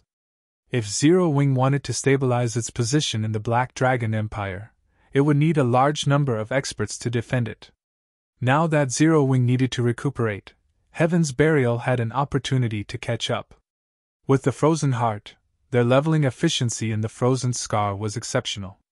As an Azura mode regional dungeon, these monsters provided far more EXP than monsters elsewhere. Once Heaven's Burial's core members reached level 49, they could challenge level 50 large-scale team dungeons before other guilds and secure the Frost King's first kill. At that time, Red Iron Town might even be on par with Stone Forest Town. Heaven's Burial also had Beast Emperor's secret support. As Singular Burial sketched out his plan in his mind, Daybreak Fog suddenly paled. Guild leader, this is bad. Apparently, Zero Wing had dispatched a legion of 1,000 experts. Every member of the legion has a mount, and Black Flame himself is in command. Although we still don't know their intentions, everyone suspects that the guild has targeted someone. Guilds throughout the kingdom have begun to recall their main forces and ordered their other teams to spread out. Should we do the same? Daybreak Fog asked worriedly after reading the message she had just received. A 1,000 expert legion was no trivial matter. Moreover, Black Flame himself led this group. Do our spies in Zero Wing know where the legion is going? Singular Burial asked. Our spies' ranks aren't high enough for the guild operation. Daybreak Fog replied, shaking her head. Although she had wanted to send experts into Zero Wing, the guild's management was incredibly strict. The guild actively used the main god system's contracts to restrict members in ways they didn't normally pay attention to. Daybreak Fog found it hard to imagine that Zero Wing had only established a few months ago. Not even first-rate guilds could compare to Zero Wing's setup. The guild investigated every expert they accepted, making it very difficult to spy on Zero Wing. They had been forced to send a few players with potential, having them gradually grow stronger. However, what Daybreak Fog did not know was that Chiffon had been a guild leader in God's domain for nearly a decade. Meanwhile, the guild systems in 10 years would be far more complex. He had various ways to deal with spies. Although he couldn't eradicate all of the spies among the middle and lower echelon members, he could contain the guild's important secrets. As a precaution, scatter the Ghost Shadow Legion's assassins throughout the Frozen Scar. Have them report back as soon as they discover Zero Wing's legion. Singular Burial commanded after giving the matter some thought. In reality, though, Singular Burial doubted that Zero Wing would pick a fight with Heaven's Burial. After all, both guilds had a neutral stance with each other on the surface, focusing on their own development. Zero Wing had no reason to deal with Heaven's Burial. Abandoned Wave had led the monster army against Stone Forest Town. Flame Blood had also reported that his identity hadn't been exposed. Moreover, if their guilds fought, other guilds would take advantage of the situation. After all, God's domain had already entered the era of mounts. The various large guilds were developing rapidly.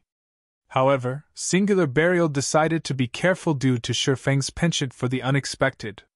Meanwhile, in Dark Lake Town, which most players avoided, Shifeng configured his team and issued their tasks. Alright, let's set out. Once the team was ready, they left the town. Big Sis Aqua, there aren't any high-resource maps nearby. Since he's gathered so many of us, does Guild Leader plan to raid one of the Dark Forces towns? Blackie asked curiously as he gazed at the wilderness around him. Dark Lake Town was located near Star Moon Kingdom's border. The town's surroundings were bleak, without any resources to speak of. Even though the local maps were suitable for level 40+ players, no one was willing to go this far to level. Only the nearby dark towns were worth any attention. The dark forces tended to operate in this area since it was so close to the kingdom's border. Not only could a crusade against these dark towns increase the guild's popularity, but they could also gain access to the treasure these dark towns hid. Only, the dark towns in this area were extraordinary and would be very difficult to raid. I'm not sure. The guild leader has said that we'll understand once we arrive. Aqua Rose said, shaking her head. She didn't know Shifeng's intentions either. Based on what she knew, level 65 to 40 NPCs guarded these dark towns. Raiding such a town was still beyond their abilities. However, as everyone considered the possibilities, Shifeng led the Legion across Star Moon Kingdom's border and into the neutral map, Morning Battlefield. For the most part, everyone was familiar with Star Moon Kingdom's maps, but they knew very little about the maps outside of the kingdom. However, that did not prevent them from sensing the danger in their surroundings. What is this place? When the Legion entered the morning battlefield, many shuddered involuntarily as they felt a dense killing intent wash over them, their minds alerting them to the danger. Suddenly, they noticed 3 to 4 meter tall, green orcs. These orcs wielded spears, bows and arrows, and wore simple armor. Around 500 orcs patrolled a short rampart. Although far fewer, some orcs wielded massive war axes, wearing slightly better equipment. Even so, everyone on the team felt a massive pressure radiating from the war axe-wielding orcs. Orc Sentinel, humanoid creature, chieftain. Level 75. HP 8, 400 000/8, 400 000. Orc Captain, humanoid creature, great lord. Level 77. HP 78, 000/78, 000. Humanoid creatures possessed considerably high intellect. Escaping these monsters' pursuit alone would be challenging, not to mention killing them. Guild leader, are we here to grind these monsters? Sweat dripped down Shadow Sword's forehead as he stared at the orc captains on the ramparts. From where he stood, he counted at least 20 orc captains, and this wasn't Stone Forest Town. They didn't have the assistance of the magic towers and NPC guards. Charging at these monsters would be suicidal. Relax. Shifeng smiled nonchalantly. He then removed miniature ballistas and exploding arrows from his bag, one after another. The morning battlefield was an excellent grinding map. Unfortunately, it wasn't suitable for ordinary player teams. These orcs moved in large groups and were incredibly strong individually. In general, only Tier 2, 100-man teams had any hope of safely grinding here. Although his players hadn't reached Tier 2 yet, they could compensate with the miniature ballistas. Chapter 1362 Team Skyrockets. Chapter 1362 Team Skyrockets. Chapter 1362 Team Skyrockets. Miniature ballistas? Are we? As Zero Wings players watched Shifeng reveal one miniature ballista after another, their jaws hit the floor as they considered a possibility. Miniature ballistas were war weapons that most guilds treated like their own children. No guild would use them outside of a guild war or siege. Yet Shifeng intended to use such precious weapons to grind monsters. If other guilds learned about Zero Wings' extravagant grinding method, they would most likely try to strangle Shifeng. Guild leader, isn't this a little too wasteful? Even Aqua Rose was astonished as she stared at the miniature ballistas. The other guild members might not realize where these miniature ballistas had come from, but she did. Although players could craft these miniature ballistas, each one was considerably expensive to make. The materials alone cost more than 100 gold. Even with a master engineer like Burning Abyss and the basic meditation room, the production success rate wasn't particularly high. As a result, each ballista cost around 500 to 600 gold to produce. As for the exploding arrows, each cost roughly 3 silver to craft. Aside from risking the miniature ballista's destruction in battle, their durability would decrease from repeated use. The repair fees would also be a painful expenditure. Using these weapons to level guild members was too extravagant. Don't mind that. Resources are meant to be used. Rather than collecting dust in the guild warehouse, they can help strengthen our guild members. As our members grow stronger, the guild can earn even more resources. Using these weapons isn't a waste at all, Shifeng said, smiling. All right, have our people set these ballistas up quickly. When he had been Shadow's guild leader in the past, he, too, had treated war weapons like precious treasure, not daring to use them casually. After all, those weapons had been irreplaceable. However, that wasn't the case now. Since they could produce these war weapons, there was no reason to stockpile them in the guild warehouse. Using them to strengthen the guild was a wiser decision. Particularly, now that Zero Wings core members were over level 40, with some of the guild's upper echelons so close to level 50, they could challenge their Tier 2 promotion quests sooner if the guild helped them level quickly. As Tier 2 players, they'd be more help to the guild than these miniature ballistas. For a moment, everyone felt touched by Shifeng's words. While other guilds' upper echelons wrung their members dry, Shifeng used the guild's most precious resources to help them grow stronger. A short moment later, a row of 50 miniature ballistas were lined up a short distance away from the tattered ramparts. Even capturing a city would be easy with so many war weapons. Then, Shifeng summoned a demon with the Bible of Darkness.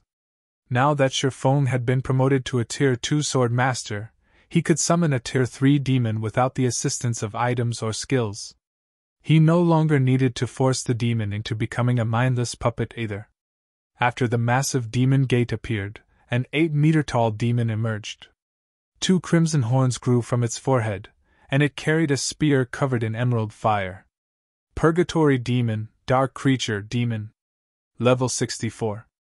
HP 24, 000/24, 000/000. As expected of our guild leader. He can even summon a Tier 3 demon. Summoners would die from envy if they knew about that item. Zero Wings members were further awed by Shifeng after watching him summon the Tier 3 Purgatory Demon. Generally, large guilds reserve Tier 3 summoning scrolls as trump cards. They wouldn't even sell these scrolls for thousands of gold. Shifeng hadn't actually used a scroll, of course. Rather, he had used an ancient book. Tools were different from magic scrolls. While magic scrolls were one-time use items, tools could be used repeatedly. Hence, tools of the same rank and category were worth dozens of times more than their magic scroll counterparts. The Purgatory Demon will attract the orc's attention. Healers, keep the Purgatory Demon alive! As for those responsible for controlling the miniature ballistas, prioritize the orc captains. MTs, protect the ballistas. Shifeng commanded once his team was almost ready. If he sent level 40+ players to face these orcs, their attacks would only annoy the creatures without the magic towers buff. The only way they could deal enough damage was to employ the miniature ballistas. If not for the miniature ballistas, he wouldn't have dared to lead this team here. Suddenly, the Purgatory Demon flapped its massive wings and in the blink of an eye, hovered above the ramparts. It then used the Tier 3 skill, Flame Shower. Among the demon's Tier 3 skills, Flame Shower had largest AoE range. Although it wasn't particularly effective against monsters, it was enough to pull the orc's aggro. Fire rained down in a 100-yard radius. The orc sentinels only received around -20,000 damage, while the orc captains sustained half that. The damage was negligible to these orcs. The orcs on the ramparts raised their bows and fired at the Purgatory Demon. Fire! Shifeng commanded. Immediately, the 50 miniature ballistas fired a volley of exploding arrows from 500 yards away from the ramparts. At this distance, Zero Wings members would still receive EXP as the monsters died, and the Great Lord ranked orc captains would have difficulty dodging the attacks. Shio! Shio! Shio! A series of fiery lights bombarded the ramparts. Damages of up to -160,000 appeared above an orc captain that attacked the Purgatory Demon. In the blink of an eye, this orc captain lost nearly 8 million HP. Moreover, due to the arrow's armor penetration, the orc captain sustained severe injuries, decreasing its combat power. Although the damage was impressive, each volley cost 1 gold, 50 silver. Even for experts, it was as much as 2 or 3 days' net income. Meanwhile, Shifeng controlled the Purgatory Demon to use the Tier 3, single-target skill, Onslaught against the orc captain, dealing over -400,000 and reclaiming its aggro. As the orcs retaliated, the Purgatory Demon flew about, dodging over 90% of the attacks. Even when struck, the dozens of healers, who had moved close to the bottom of the ramparts, responded immediately, maintaining the demon's HP above a safe threshold. Following which, Zero Wings members launched volley after volley of exploding arrows. The first orc captain soon fell from the wall. A level 77 Great Lord was already worth a frightening amount of EXP. Including the bonus EXP from defeating a higher level opponent, everyone's experience bars increased by a noticeable amount despite sharing it among 1,000 players. It gave so much EXP. This is amazing! I'd have to grind for dozens of minutes to get this much EXP. Everyone was elated. Normally, it took a long time to kill a Great Lord of the same level, but they had taken 30 seconds or so to defeat the level 77 Great Lord. Moreover, once the orc captain died, it dropped several items. However, as they were still engaged in battle, no one moved towards the loot. After killing the first orc captain, the team focused their fire on the other orc captains. In such a way, one orc captain after another fell from the ramparts. By the time they had annihilated the 20+ captains, many level 42 players had leveled to 43. As for Aqua Rose, Alluring Summer, and the other upper echelons, they had reached level 49. They were only one level away from level 50 now. Chapter 1363 Dispute Between Towns. Chapter 1363 Dispute Between Towns. Chapter 1363 Dispute Between Towns. Now that they had eliminated the orc captains on the ramparts, dealing with the orc sentinels had become much easier. They didn't even need a full volley of exploding arrows to kill a sentinel. The team on had to watch from afar. Only the healers were a little worn out as they had focused on healing the purgatory demon from time to time. With the miniature ballistas firing one volley after another, it took less than half an hour to clear out the orcs on the wall. Although the orc sentinels hadn't given as much XP as the captains, everyone's experience bars rose by a sizable chunk. Their leveling speed was dozens of times faster than normal. This leveling speed is amazing! At this rate, we'll level up again in a few more hours. Zero Wing's members were ecstatic. They hadn't experienced such astounding leveling speed since obtaining their Tier 1 classes. Only, sustaining this leveling speed required a large number of exploding arrows. Of course, EXP wasn't the only thing the Zero Wing Legion had obtained. There was also the items scattered above the ramparts. Following which, Sherfong jumped onto the wall to collect the loot, while the rest of his guild members pushed the miniature ballistas forward. The benefits of pioneering a new map are wonderful. The drop rate is much higher than usual. Sherfong was inwardly astonished as he picked up the loot. After reaching level 50, monsters' drop rate in God's domain would decrease drastically. A level 50+ chieftain might not drop as much as elite monsters right now. However, contrary to expectations, the loot dropped by the orcs was considerably good. Over 8 gold had dropped in coins alone. There were also 20+ level 70 common weapons and pieces of equipment, which could be dismantled for raw materials. 3 level 70 bronze weapons and pieces of equipment, and various ordinary materials had dropped as well. All of those items were only the level 75 Orc Sentinel's loot. The Orc Captain's loot was far more impressive. In total, the Orc Captains had dropped over 10 level 70 mysterious iron weapons and pieces of equipment. If sold, each piece of equipment could easily fetch 5 gold or more, while the weapons could go for at least 10 gold. They were far more valuable than mysterious iron weapons and equipment below level 50. The Orc Captains also dropped 2 pieces of level 70 secret silver equipment, a pair of mage boots and a pair of plate gloves. Each of these items could easily fetch over 100 gold. The Orc Captains had also dropped high-ranking potions and Tier 2 magic scrolls. Overall, the loot's value, more or less, made up for the exploding arrows cost. HM? An advanced recipe fragment? As Sherfong organized the Orc Captain's loot, he noticed half of a tattered piece of paper. When he clicked to check its description, he could not help his elation. Magic Soul Potion Recipe Fragment. In God's domain, advanced rank recipes and designs weren't easy to purchase. Moreover, most advanced recipes and designs dropped as fragments.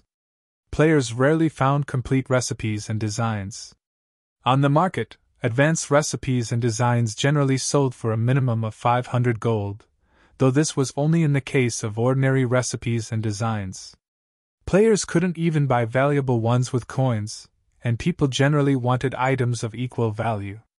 Sherfong had never expected to obtain the Magic Soul Potion recipe, which was an extremely rare drop in the morning battlefield. The Magic Soul Potion was a rare potion. It was an advanced potion that increased the user's basic attributes by 10% and magic resistance by 100% for 1 hour. Unlike the potions that gave a fixed amount of magic resistance, the Magic Soul Potion would never become outdated. Even after players had reached level 200, the potion had been incredibly popular in the past. Hence, many large guilds had often grinded in the morning battlefield.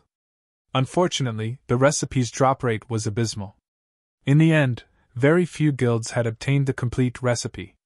Could this be a benefit of pioneering the map? Sherfong wondered. If he could obtain a complete Magic Soul Potion recipe, it would be a great help to guild members when raiding large-scale team dungeons.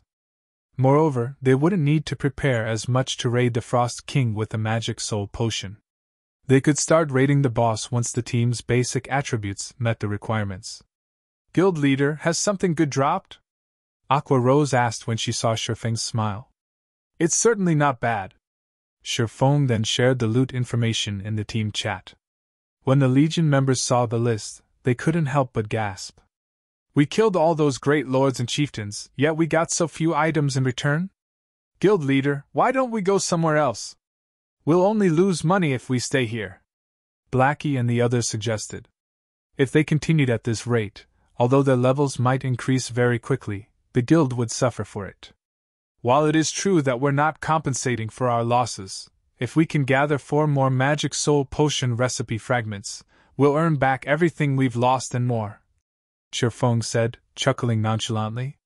He proceeded to lead everyone deeper into the morning battlefield. In reality, their losses hadn't been that great.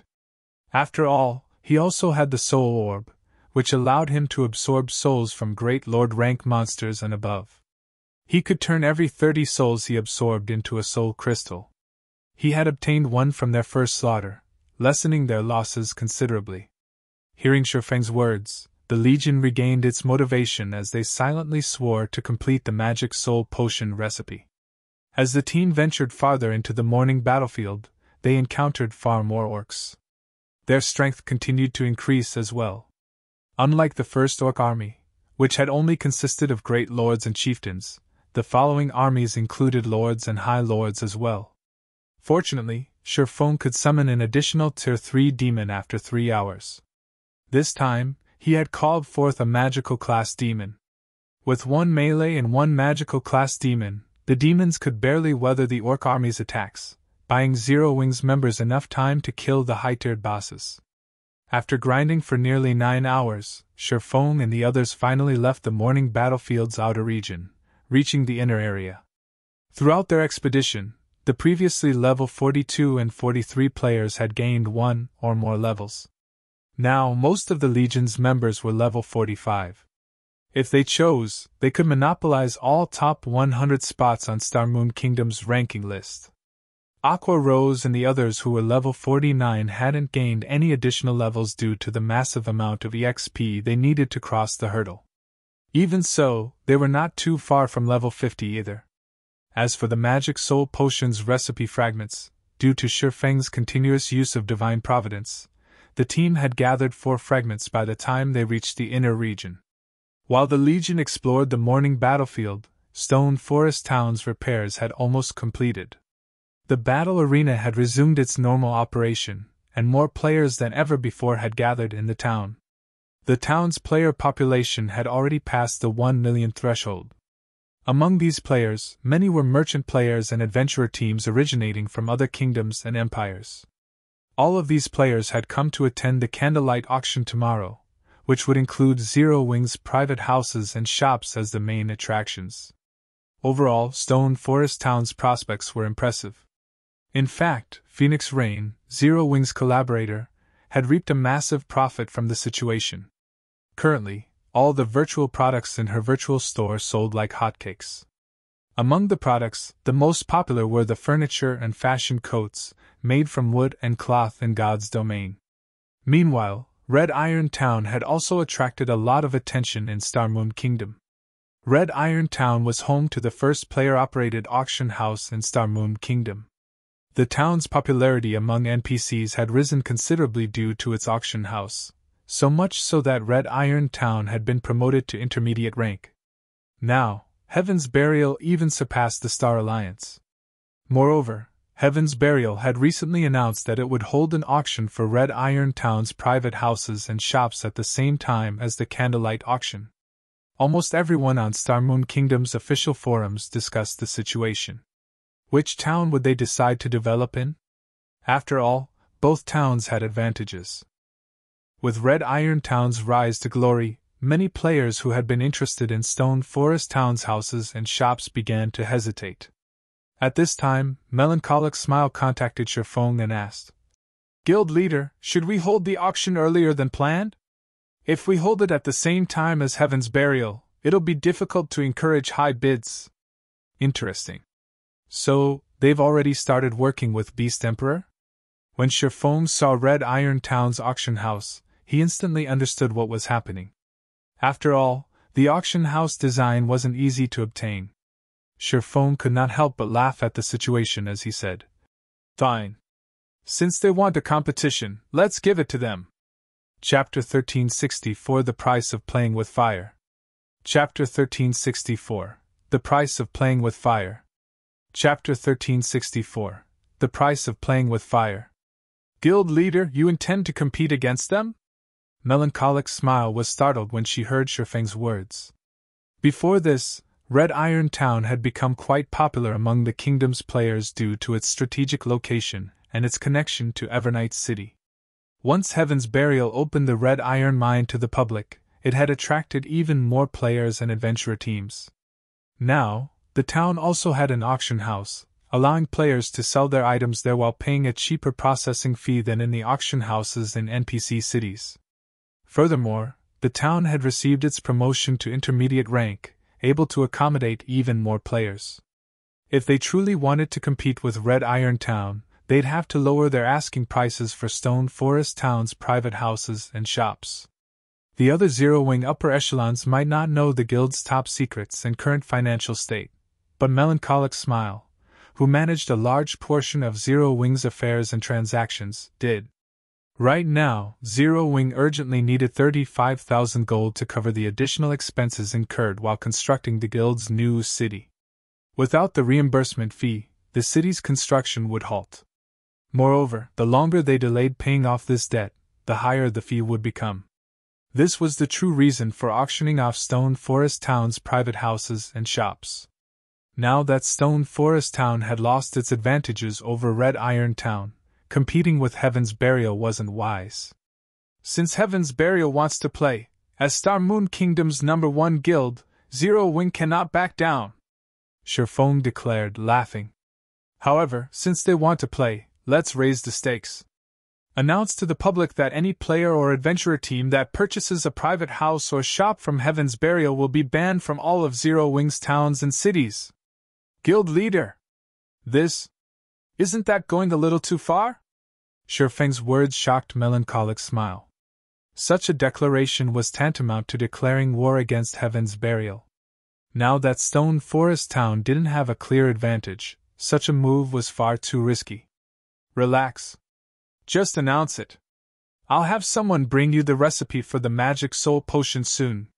Have the guild's alchemists produce them as quickly as possible. Craft as many as you can, Shifeng instructed calmly. Magic soul potion, All right. Melancholic Smile nodded helplessly. Since Shifeng had given the command, she could only manage Stone Forest Town to the best of her ability. Although she was somewhat opposed to Shifeng's decision, she, too, was a little miffed at Heaven's Burial. It wouldn't be a bad idea to use this opportunity to put the guild in its place. This way, Zero-Wing would secure its position as Star Moon Kingdom's overlord. Following which, Melancholic Smile disconnected the call and organized her subordinates to see to the necessary preparations. She also posted Shifeng's declaration on the kingdom's official forums. The announcement flabbergasted the players that heatedly debated the two towns. This is crazy!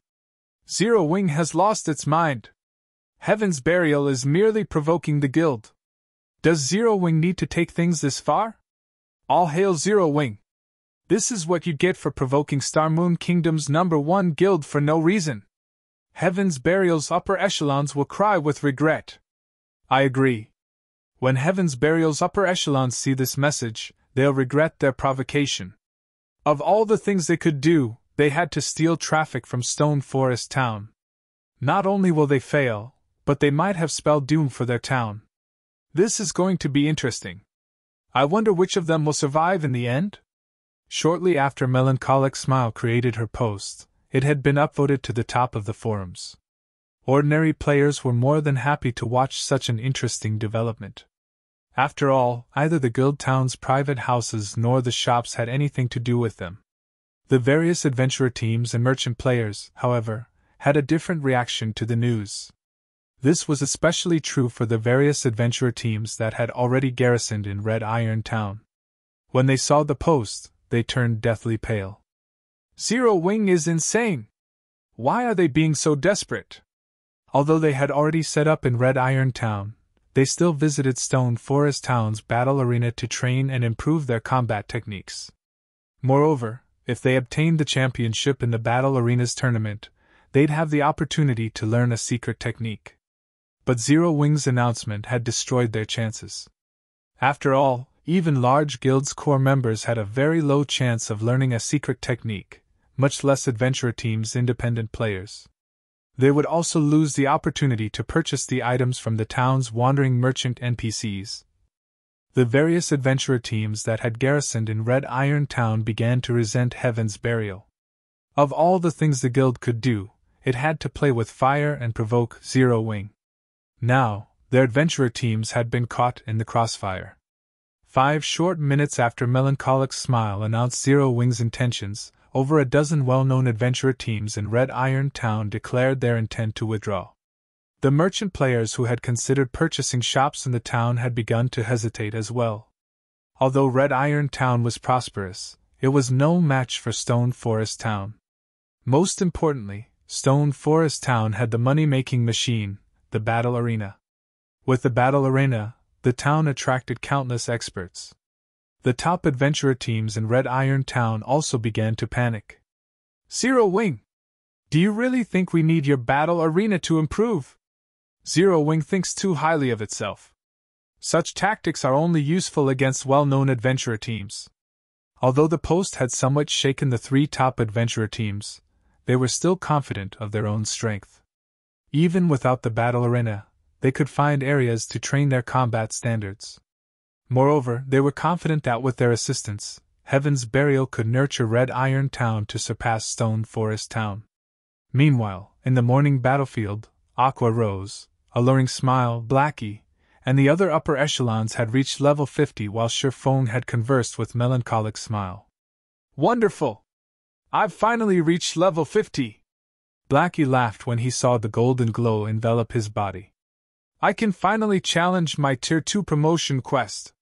The rest of these core members were also excited.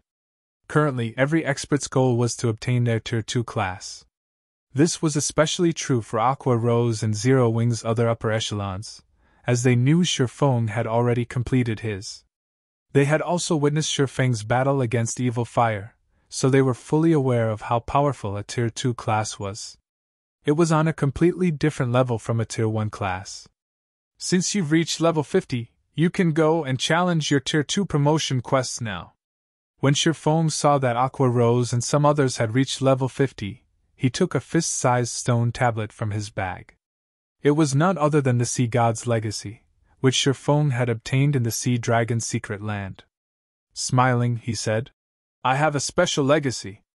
I'm sure you're all aware of Hidden Class's flaws, so I won't go into detail. Whoever wants to class change into a hidden class can apply with me. There are a total of 10 slots available. 10 slots? Shifeng's words rendered Aqua Rose and the others speechless. Every player in God's domain sought to obtain a hidden class. God's domain's various superpowers constantly tried to obtain high-rank legacies. Unfortunately, even they had only gotten their hands on a few. Yet Shifeng had 10 legacy slots. Moreover, the instant Shifeng had revealed the Sea God's legacy, it seemed as if the space around them had frozen. They felt the tablet radiate an intense pressure, so much so that they felt a bit sluggish. One could easily imagine how extraordinary the stone tablet was. The legacy was definitely a high rank. Chapter 1365 Extravagant Assault. Chapter 1365 Extravagant Assault. Chapter 1365 Extravagant Assault. Who's up to the challenge? Shifeng asked as he looked at Aqua Rose and the others. Although he had held on to the Sea God's legacy for a while, he had kept it hidden in his bag due to its level 50 requirement. Now that Aqua Rose and the others had reached level 50, this was a good opportunity for them to take the challenge and obtain the legacy. Other players would likely need to improve their equipment after reaching level 50, but Aqua Rose and the other upper echelons already wore complete Tier 1 set equipment. Moreover, Aqua Rose and the others had consumed the Moonlight Fruit, their physiques improving considerably. At their current standards, improving their combat power would take a lot of time and effort. Hence, this was the best time for them to attempt the class change. If one of them obtained the Sea God's legacy, Zero Wing would have another peak expert. During naval combat, the Sea God's legacy player's performance would be even more impressive. Guild leader, what rank is the legacy? Aqua Rose asked curiously. Among the 10 legacy slots, 9 are for the Sea God's Guard legacy. At its weakest, it's an advanced legacy. The last slot is the Sea God's legacy. It's the strongest, even superior to peak legacies. Whether or not you obtain these legacies depends on your strength, Sherfong explained. Even superior to peak legacies? Everyone gasped, their eyes shining as they gazed at the legacy tablet. Even advanced legacies were beyond most players' reach, yet among Sherfeng's 10 legacy slots, the weakest was advanced rank, and the strongest was superior to a peak legacy. If news of this went public, it would cause a huge commotion throughout God's domain. It might even tempt superpowers to move against Zero Wing. Thoughts of obtaining these legacies flooded these players' minds. As for Alluring Summer and Cola, they glanced at each other and smiled bitterly. If not for the Dragon Soul Potion, they, too, could have tried for the Sea God's legacy. Since Violet Cloud already had the Astromancer hidden class, she didn't mind missing the opportunity to obtain the Sea God's legacy.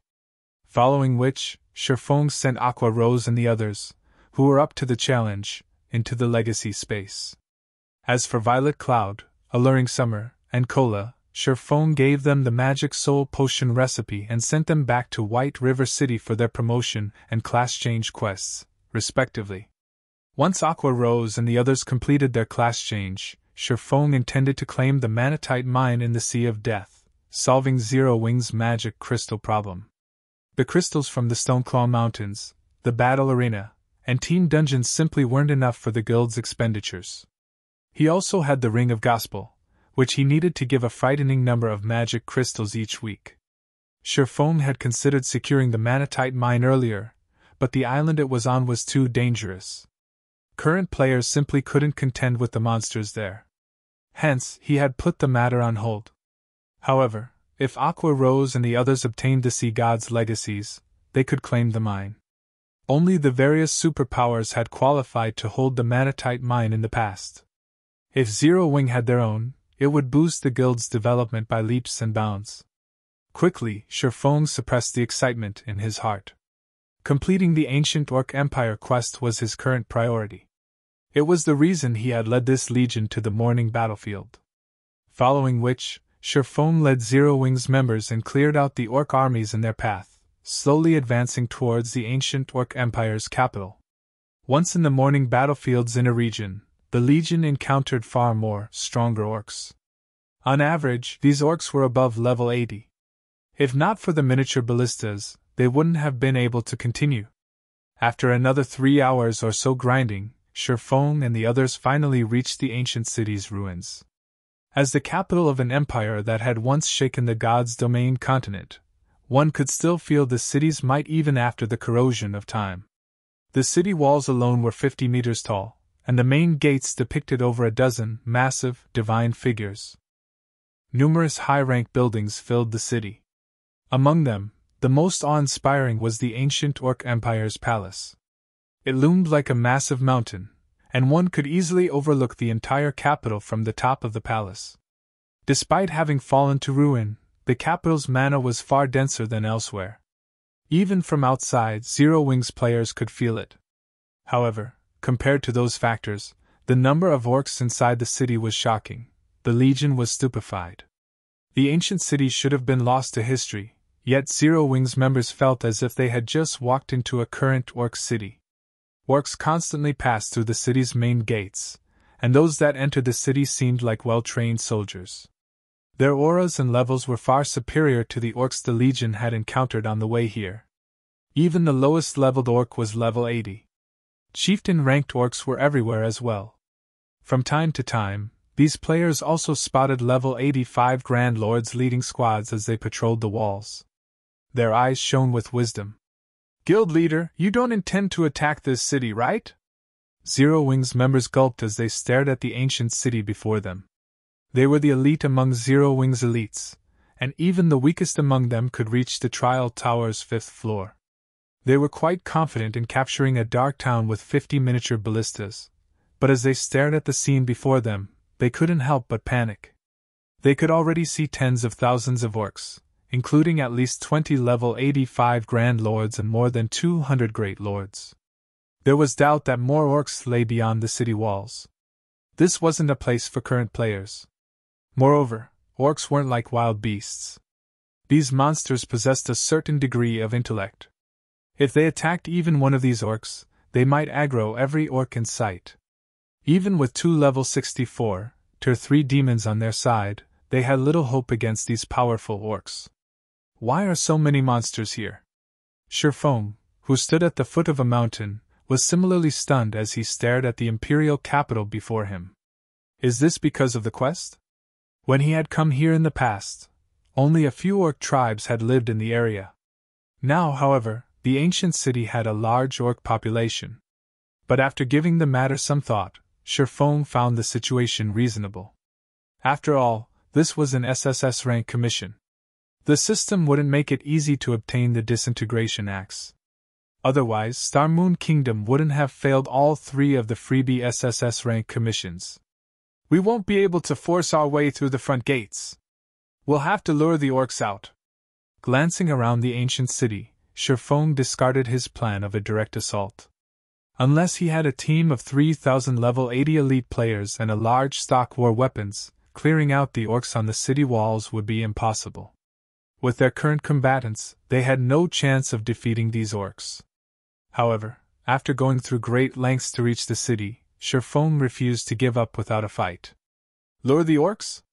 When everyone heard of Shurfeng's crazy plan, they wondered if they had misheard him. Whether or not they could lure these orcs without dying, how were they supposed to enter the city if they succeeded?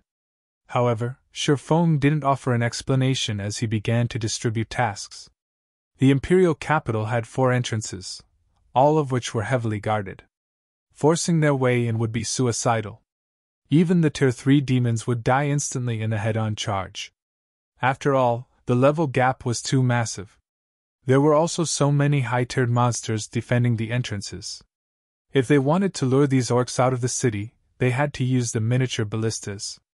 The miniature ballistas had a maximum range of 3,000 yards. Even level 85 Grand Lords would need some time to cross such a distance. Shurfong would have Zero Wing's members use the miniature ballistas to lure the orcs from all 4 entrances. However, they wouldn't target the orcs on the walls, but the orcs inside the city. Fortunately, he had the 7 Luminaries ring. As long as he input the correct coordinates, he could use space movement to infiltrate the imperial capital. He would never use such a strategy to enter a normal capital, but the ancient Orc Empire's main city had long since fallen into ruin. It was no longer protected by magic arrays. Aside from the Orc Palace, which was strengthened by divine runes that would prevent him from teleporting into the building, he could teleport anywhere within the city. The orcs inside the city were the only problem. Even if he were familiar with the terrain, he would undoubtedly die if he teleported into a group of orcs. He needed them to leave the city first. Only then would he have an opportunity to infiltrate the Orc Palace. Following which, Shurfong selected 16 miniature ballistas with the least amount of durability remaining, stationing them near the 4 entrances. He then gave the players manning the miniature ballistas Tier 1 instantaneous movement scrolls. This way, these players could leave the battlefield as soon as the orcs left the city. They could then find a safe location and use a return scroll to leave the morning battlefield. He had the rest of his legion take the remaining miniature ballistas back to Stone Forest Town and rest. Although this plan would sacrifice 16 miniature ballistas, it would be a worthwhile trade if he successfully entered the Orc Palace. When Zero Wing's members heard Shurfeng's crazy plan, they thought it was extravagant. Shurfong wanted to trade 16 miniature ballistas for a single opportunity. Throughout God's domain, Shurfong was likely the only player mad enough to do something like this. The other Superpowers Guild leaders would never make such a gamble. Time passed quickly. Under Shurfeng's command, the 16 miniature ballistas moved into position. Guild leader, our side is ready. All right. Begin! Once everyone was prepared, Sherfong adjusted his position and gave the command. Immediately, the 16 miniature ballistas launched exploding arrows at the ancient capital's walls. The exploding arrows passed through the walls easily. Before the orcs on the walls could even react, the exploding arrows exploded inside the city. Boom! Boom! Boom! A series of explosions shook the air. Deafening roars then echoed from beyond the city walls. What? Mythic monsters are inside the city? Sherfong inwardly rejoiced when he saw 3 figures appear above the city and charge towards the miniature ballistas. Had he snuck into the city recklessly, he would have lost his life. Shortly after these mythic ranked orcs left the city, the orcs inside the capital went into a frenzy, too, surged out of the city. There's my chance. Seeing the orcs pour out of the city and the 3 mythic orcs more than 200 yards away from its walls, Sherfong activated space movement and leaped into the spatial tear that formed before him. After vanishing from the foot of the mountain, he appeared before the orcs' palace's main entrance. Chapter 1366 Ancient Treasure Chest. Chapter 1366 Ancient Treasure Chest. Chapter 1366 Ancient Treasure Chest. The instant Sherfong appeared before the towering palace, he immediately sensed 2 sources of killing intent locking on to him. If an ordinary player were standing in his place, the pressure definitely would have suffocated them. Sure enough, the game won't let players enter the palace so easily. Sherfong glanced at the 2 stone statues situated on each side of the palace's main entrance. The killing intent he felt came from none other than these 2 statues. Originally, he thought that once he had lured away the orcs surrounding the palace, he could enter the palace undetected. However, his distraction attempt had failed to draw these 2 gargoyles from their stations, as they simply stood guard before the palace's entrance. Gargoyle, demonic beast, Great Lord. Level 85. HP 90, 000/90, 000/000. The instant these 2 gargoyles awakened, they let loose an angry roar that echoed throughout the entire ancient city. Their cries immediately notified the orcs, which had left the city to deal with the invaders, that there was an intruder at the palace. The orcs promptly turned around and raced back. Damn it! Sherfong promptly activated Wind Rider and dashed into the palace. The terrain inside the orc palace was complex. Moreover, the interior was slightly cramped. There, he would not have to take the full brunt of the orc army. In the next moment, Sherfong transformed into a streak of light as he disappeared into the inner section of the palace. As for the awakened gargoyles, they flapped the wings on their backs and chased after him. Guild leader, not good!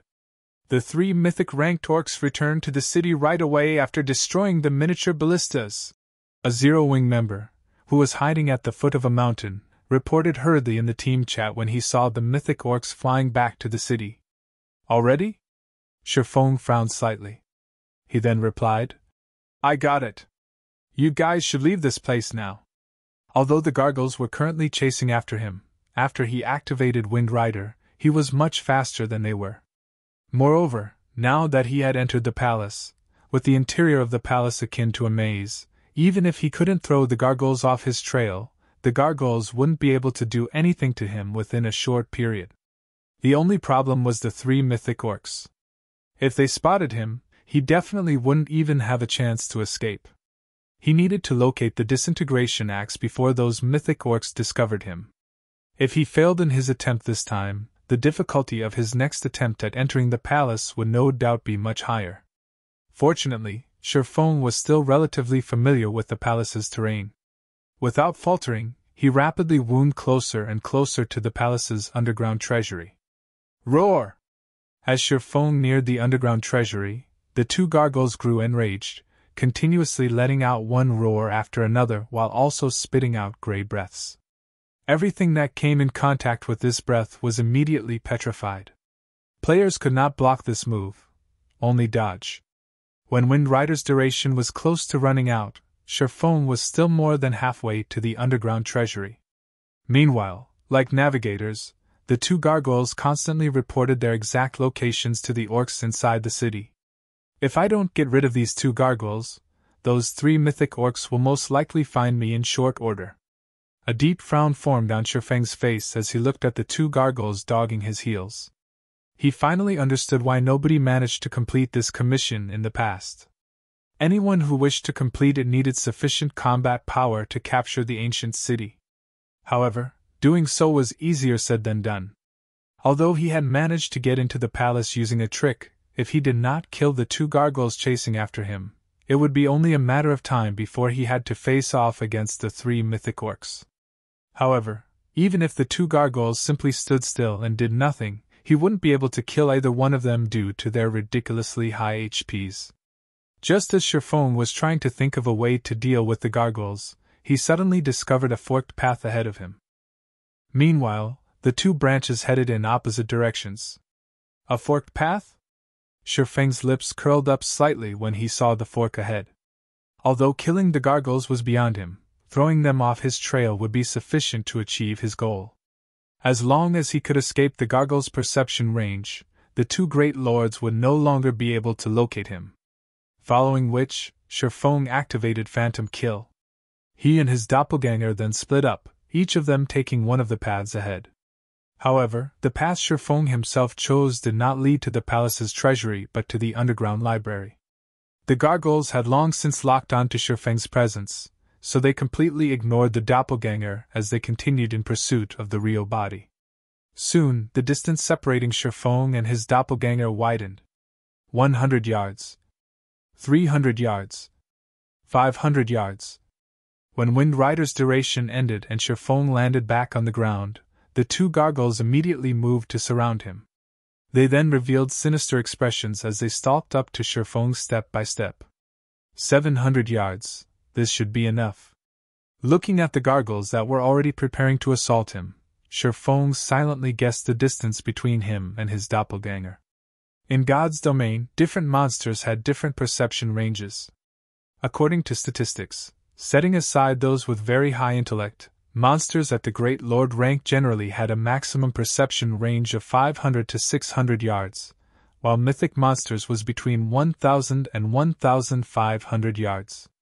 Thus, when players were targeted by mythic monsters, escape was generally impossible. As for the gargoyles, due to them being demonic beasts, they could be considered relatively sensitive monsters. Hence, their maximum perception range should exceed 500 yards. As a precaution, Shifeng chose to put at least 700 yards between himself and his doppelganger before swapping positions. In the next moment, the 2 gargoyles let loose angry roars as they spat out gray whirlwinds from their mouths. In this cramped space, it was practically impossible for Shifeng to avoid the whirlwinds. Replace. Shifeng directly used his doppelganger replace skill, switching positions with his distant doppelganger. At the same time, he also had his doppelganger activate defensive blade to buy him as much time as possible. You guys have fun with my doppelganger. Shifeng smiled faintly when he appeared in the other pathway. He could tell that the killing intent locked on him had already disappeared. He then activated Windwalk and dashed towards the underground treasury. Although there were no longer any monsters on his tail, Shifeng did not dare to be careless. He immediately activated Omniscient Eyes to constantly scan his surroundings. The reason he had done so was the increase in density of traps as one got closer to the palace's treasury, and accidentally triggering even one of them might result in death. When Shifeng had come here in the past, the Orc Palace had long since been explored by other players. Back then, the traps inside the palace were mostly disabled already. He had only visited it to try his luck and see if he could come across any treasure chests. After all, treasure chests spawned randomly. Meanwhile, the chances of stumbling across a treasure chest in a location like a palace was much higher than elsewhere. What? There really is a treasure chest. Shortly after Shifeng headed off to the treasury, he discovered a small, secret room in a corridor leading to a small courtyard, and placed inside the secret room was a treasure chest. I don't think I saw this secret room in the past. However, the magic barrier set up to protect this room really is complex. I wonder what rank the treasure chest stored inside is. Omniscient eyes only allowed him to perceive the shape of the treasure chest. He could not determine the quality and color of the materials used to create the treasure chest itself. Following which, Sherfone walked over to the secret room. Fortunately, no traps were set up inside the secret room. There was only a magic barrier that concealed the room from the eyes of players, so there was no danger whatsoever. If he did not take away such a treasure chest, then he really would be doing a disservice to himself. The concealment technique used is really brilliant. Not only is there a magic barrier to hide the room's presence, but there is also a physical mechanism hiding it. Even an expert in cracking traps would not be able to notice this room. No wonder nobody managed to discover this place in the past. Sherfone muttered in astonishment. Unfortunately, even if the room was skillfully hidden, such trickery was no use against omniscient eyes. Breaking through the magic barrier was a piece of cake. Sherfone just activated Flame Burst and sent 10 or so attacks at the wall concealing the room. Once the barrier was shattered, the real wall appeared before him. He then pulled the chain hidden by the foot of the wall. In the next moment, the wall slowly rose, revealing the secret room. The instant the secret room was opened, Sherfone felt a dense wave of mana washing over him, giving him a pleasant feeling. His mind also felt refreshed. In the next moment, however, a terrifying aura enveloped his body, making even movement difficult. After Sherfone saw the true nature of this treasure chest, he could not help his surprise. An ancient treasure chest. Chapter 1367 God's Possession. Chapter 1367 God's Possession. Chapter 1367 God's Possession. Sherfang's breathing grew short as he looked at the pitch-black treasure chest, which was covered in a thick layer of dust, sitting inside the room. An ancient treasure chest. This was something he had only heard about in rumors, but an ancient treasure chest was a treasure chest handed down from the ancient gods. Although the treasure chest seemed to be made of black iron, in reality, it was made of obsidian crystal, one of the materials that were second to only the 7 luminaries crystal. Every ancient treasure chest was worth an unimaginable amount of money in God's domain because they contained the possession of gods. Rumors had it that even the most inferior item one could obtain from an ancient treasure chest could rival those from an epic treasure chest, while better ones could rival even the items from legendary treasure chests. Meanwhile, the rarity of ancient treasure chests was on par with epic treasure chests. Sherfone had only ever heard about them and never personally seen one before. According to rumors, one could come across an ancient treasure chest only in extremely dangerous ancient ruins. He never imagined that he would actually find one in the ancient Orc Empire. So this is an ancient treasure chest? It really is amazing. When Sherfone arrived before the ancient treasure chest, he felt as if his entire body was about to be crushed. As the ancient treasure chest was an item personally created by a god, in addition to the divine runes carved by a god on the treasure chest, the closer Sherfone approached the ancient treasure chest, the stronger the divine might he experienced. Now that he was standing right in front of the ancient treasure chest, it felt as if the blood inside his body had turned to lead. Right now, his body was so sluggish that even a Lord-ranked monster of the same level could kill him easily. If a Tier 1 player were standing in his place right now, they would have already collapsed to the ground and become paralyzed. However, this was also the reason why the ancient treasure chest was not locked. The divine might the treasure chest exuded was the best protection. The instant Sherfone activated the ancient treasure chest, the divine runes carved on it started glowing. Immediately, the mana inside the secret room rampaged as the treasure chest sucked it in. This phenomenon continued for several seconds before ceasing. By the time the treasure chest stopped absorbing the ambient mana, the pressure it exuded had also grown significantly. Only one item? Sherfone could not help falling speechless as he looked at the pitch-black ring floating inside the treasure chest. The ancient treasure chest size was equivalent to a large wardrobe, yet the space inside the treasure chest was only the size of a basketball. However, Sherfone did not pay heed to this contradiction for too long as he picked up the pitch-black ring and inspected it. "Cannot be appraised?" So this is an item left behind by a god? No matter how he tried to examine the ring, as if the ring was just a stone on the side of the road, it revealed no information whatsoever. This was the first time Shifeng had come across an item that could not be appraised in God's domain. Even when he obtained the Destroyer of Immortality before, when he first tried appraising the item, he had at least managed to get a name from it, albeit an extremely vague one. If not for the shabby ring in his hands being stored inside the ancient treasure chest just a moment ago, he might have treated it as garbage and tossed it aside. After all, the pitch-black ring was simply too ordinary. There was nothing special about it whatsoever. However, although he was unable to appraise it, he had no intention of giving up. After waiting for 10 minutes, he activated Omniscient Eyes and started appraising the ring once more. What? It still can't be appraised?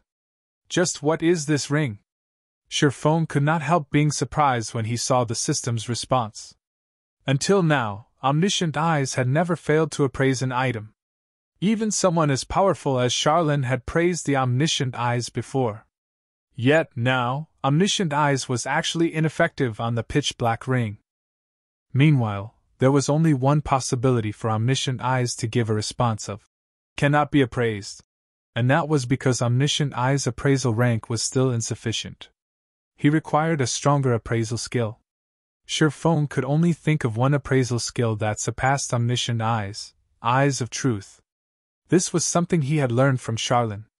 However, as to how he could obtain the Eyes of Truth, that he did not know. He could only try asking Charlene about it later on. But before then, he couldn't do anything about the pitch-black ring. Following which, Shifeng stored the ring and left the secret room. Compared to identifying the pitch-black ring, completing his quest was more important right now. There were many traps on the way to the underground treasury, and any trap could easily end a player's life. Even a peak assassin would lose their life here if they were not careful. Hence, for Shifeng, who was a swordsman, reaching the treasury was even more difficult. The only choice he had was to rely on Omniscient Eyes to avoid the traps. If he came across an unavoidable trap, then he would use absolute defense to tank it. In the end, Shifeng took several times longer to complete the journey, which originally should have taken only 10 minutes or so. As he neared the treasury, he suddenly received a message from Melancholic Smile. The message was very simple. Some time ago, many evil demons started appearing around White River City and Stone Forest Town. Meanwhile, the evil demons that appeared were all Lord rank and above. Moreover, these evil demons moved with great caution. As soon as they executed an attack in one location, they would immediately move elsewhere, giving the Zero Wing members dispatched no opportunity to surround them. This situation suddenly depressed the number of players wishing to travel to Stone Forest Town significantly. Although Stone Forest Town itself was safe from the invasion of monsters, ordinary players and adventurer teams that did not possess a private house in Stone Forest Town could only get to Stone Forest Town from the nearest NPC town via horse carriage. Meanwhile, although horse carriages were fast, they did not possess any offensive capabilities. Hence, the only fate awaiting ordinary players assaulted by evil demons was death.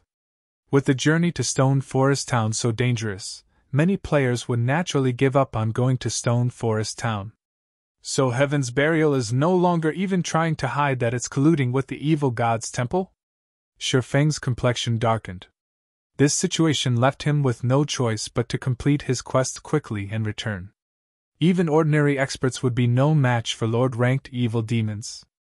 Only experts on Aqua Rose's level had a chance against such monsters.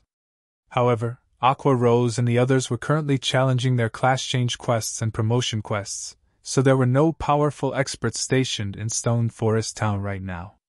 Hence, the only way to deal with the evil demons was to surround and kill them in groups. However, the evil demons would flee as soon as they launched an assault, giving no opportunities for Zero Wings members to do anything. Now, only he could do something about this situation. As soon as an evil demon appeared, if he was notified of the coordinates of the assaulted players, he could go to the scene immediately using the 7 Luminaries Rings space movement. However, he had just managed to enter the Orc Palace after going through so much trouble. If he returned before completing his quest, it would be much more difficult to get into the palace again on his next attempt. Following which, Shifeng sent Melancholic Smile a message, telling her to have Zero Wings members form patrol squads and patrol the routes leading to Stone Forest Town for the time being. Although doing so required a lot of manpower, they would be able to suppress the evil demons to a certain extent and prevent them from casually attacking the merchant routes. Time passed quickly. After spending another 2 hours or so traveling inside the palace, Shifeng finally arrived at the hall before the palace's treasury. Inside the spacious hall, which was strengthened by divine runes and magic arrays, an armored orc with its eyes shut sat quietly before the treasury's doors. From afar, the orc looked just like a statue. I was wondering why no orcs came searching for me at the underground treasury after such a long time had passed. So there was still such a guard here. Shifeng could not help but frown as he looked at the armored orc while hiding in a dark corner of the corridor. Although the orc guarding the treasury was not very large, it could even be described as thin and old. Any player that crossed it at this stage of the game would definitely die. The reason for this was this orc being none other than the chieftain of a tribe. Orc chieftain, humanoid creature, mythic. Level 85. HP 320 000 000/320 000 000. Against this monster, even a 100-man elite team of level 85, Tier 2 players would be annihilated. Shifeng knew this because he had led a team to raid an orc chieftain before, except that he had already been promoted into a Tier 3 Sword King back then. In terms of strength, the orc chieftain was much more powerful than the 3 mythic ranked orcs that had charged out of the city. Moreover, its intellect could rival even that of an NPC. It was like a sage among orcs. Even a 1,000-man elite team of the same level would wipe unless they had a tool that could target the orc chieftain's weakness. Just as Shifeng was thinking about how to get past the orc chieftain, he suddenly heard footsteps coming from behind him. Moreover, the sound was also growing louder. Chapter 1368 Mythic Orc. Chapter 1368 Mythic Orc. Chapter 1368 Mythic Orc. Upon hearing the footsteps, Shifeng instinctively activated Omniscient Eyes. Immediately, he could see everything happening within 100 yards. A patrol squad? With Omniscient Eyes perception, he sensed a group of 6 level 85 orc warriors moving towards his position, every one of them a great lord. If not for the orc warriors having to disable the various traps, they would have long since reached his position. After watching the orc warriors disable the traps one after another, Shifeng made a rough estimate. His guess was that these orc warriors needed roughly 20 seconds to disable each trap, which meant they would take a maximum of only 3 minutes to reach him. Moreover, the corridor leading to the treasury did not have any forks. Once the patrol squad disabled the traps and entered the corridor, he would have nowhere to hide. The security here is really tight. It seems I can only give that thing a shot. Shifeng shifted his gaze to the orc chieftain resting before the treasury.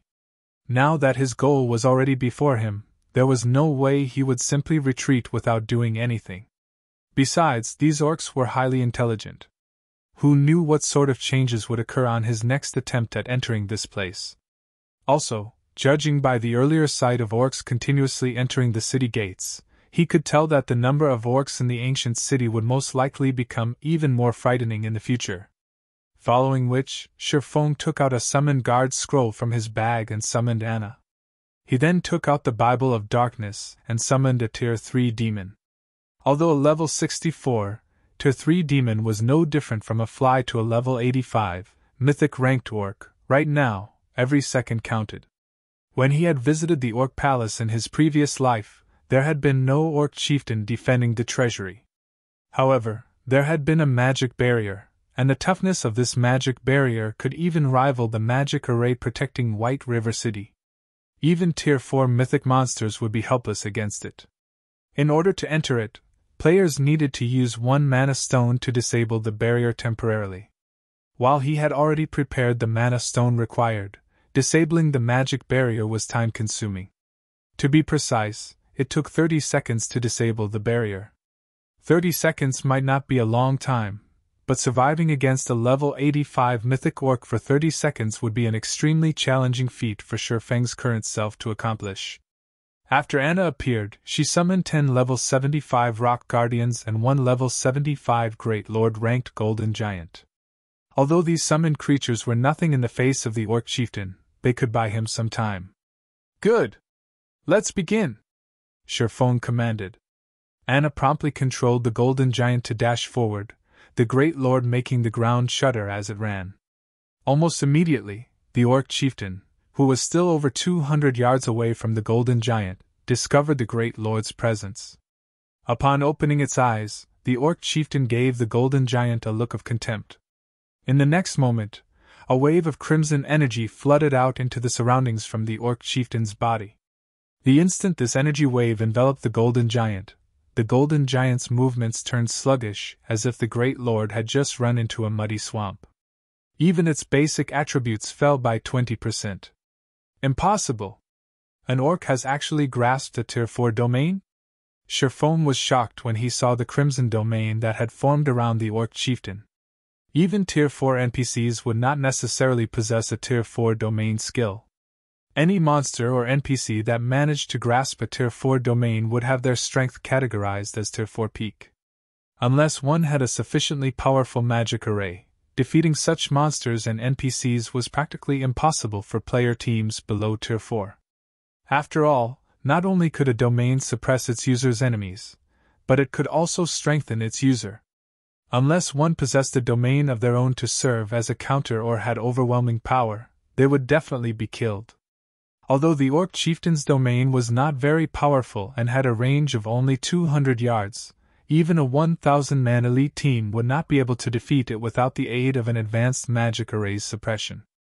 The Golden Giant had only crossed a distance of 10 yards or so when the Orc Chieftain already appeared before it. In terms of size, the Orc Chieftain looked no different from an infant as it stood before the Golden Giant. However, when the Golden Giant, a strength-based Great Lord, sent a punch at the Orc Chieftain, the latter easily stopped the blow with just one hand. In the next moment, too lazy to even use its weapon, the Orc Chieftain countered with a punch of its own at the Golden Giant's body. Along with a loud boom, a strong gust of wind enveloped the entire hall as the Golden Giant went flying over 30 yards. Its body got embedded deep inside a wall, while its HP instantly plummeted over 1 million as well. The Orc Chieftain's strength surprised even Shifeng. Whether it was in terms of speed or strength, the Orc Chieftain was simply not an opponent that players at this stage of the game could go up against. Just one attack would be more than enough to kill a Tier 2 metric tons of the same level with their life-saving skill activated. The Orc Chieftain was an existence that was far superior even to the evil Earth Dragons that appeared during the Siege War. When the Orc Chieftain appeared before the Golden Giant once more and was about to swing its fist at the Great Lord again, Anna quickly had the 10 Rock Guardians rush forward and form a magic barrier, trapping the Orc Chieftain in it. Unless the Orc Chieftain killed the Rock Guardians, it would not be able to escape the barrier. Meanwhile, with the barrier activated, not only did the Rock Guardians' basic attributes increase, but the damage they received would also be shared equally among themselves. Hence, it would take the Orc Chieftain some time to whittle down the Rock Guardians' combined HP of over 200 million. Good! Seeing the Orc Chieftain trapped, Shifeng activated Wind Rider and dashed towards the doors of the treasury without hesitation. Despicable thief! The Orc Chieftain immediately noticed Shifeng approaching the treasury's doors, the originally playful look on its face turning serious.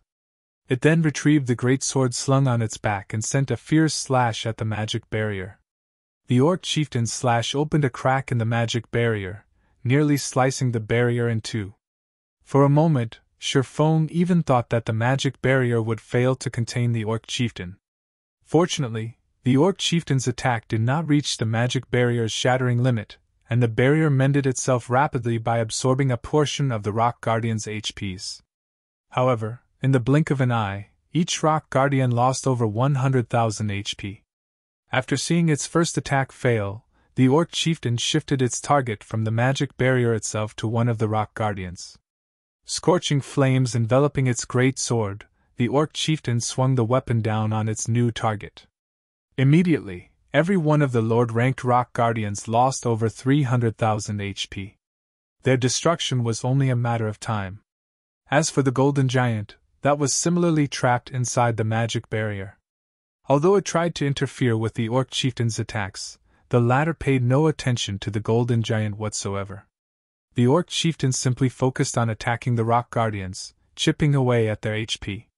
Moreover, the rate at which the Rock Guardians were losing HP kept rising. Quick! Move quickly! After arriving before the treasury's doors and starting the disabling process for the magic barrier, Sherfone could not help but grow anxious as he looked at the loading bar that appeared before him. At the rate at which the Orc Chieftain was dealing damage, the Rock Guardians would die in less than 30 seconds. Meanwhile, while Sherfone was disabling the magic barrier, he could not suffer any interruption at all. As long as he came under attack or tried using a skill or tool, he would have to start the disabling process all over again. 5 seconds. 10 seconds. 20 seconds. When 2/3 of the loading bar was filled up, the sound of an explosion entered Sherfang's ears. All 10 Rock Guardians were annihilated. Moreover, right now, the Orc Chieftain's body was covered in flames. It was obvious that the Orc Chieftain was no longer pulling its punches. Letting out an angry roar, the Orc Chieftain dashed straight at Sherfone. Gnashing his teeth, Sherfone shouted, "Anna!" Just in time, Anna finished chanting the last verse of her incantation. In the next moment, a golden magic array formed at the ceiling of the hall. A silver-armored Valkyrie then appeared covering Sherfang's back. Chapter 1369 Empire's Rise. Chapter 1369 Empire's Rise. Chapter 1369 Empire's Rise. Angel Summoning. This was the strongest trump card Sherfone could use right now. Although he knew that the 10 Rock Guardians couldn't hold off a mythic-ranked orc for long, he hadn't expected them to die so quickly. Only 22 seconds had passed since he had started the disabling process. To make matters worse, he wasn't allowed to receive damage or use skills to defend himself. Doing so would reset the disabling process. "Human! You have angered me! You dare come and steal the king's treasure? You will pay for this transgression with your life." The Orc Chieftain's wrathful bellow echoed throughout the hall, shaking the very stone. The Orc Chieftain's eyes were bloodshot, and its muscles had expanded significantly. Flames danced across its body. As a result, when it dashed towards Sherfone, it looked like a flying meteor. Even with over 100 yards between them, Sherfone couldn't help but shudder when he felt the Orc Chieftain's violent killing intent wrap around him. Since he was so close to disabling the magic barrier, the Orc Chieftain had entered its berserk state, both its strength and speed receiving significant buffs. Although Anna could summon a Tier 4 Valkyrie, she was only level 75. The Valkyrie she summoned would be the same level. A level 75 Valkyrie was already at a disadvantage against a level 85 Mythic Orc, not to mention, while that Mythic Orc was in a berserk state. As the loading bar was nearly full, the Orc Chieftain stood less than 30 yards away from Sherfone. "Turn to dust!" the Orc Chieftain shouted as it swung its great sword, the flames around the weapon descending on Sherfone. The Valkyrie finally moved as the flaming pillar was about to smash into Sherfone. Before anyone noticed, a golden lightning spear had appeared in the Valkyrie's hand, and she threw the lightning spear at the flaming pillar. Boom!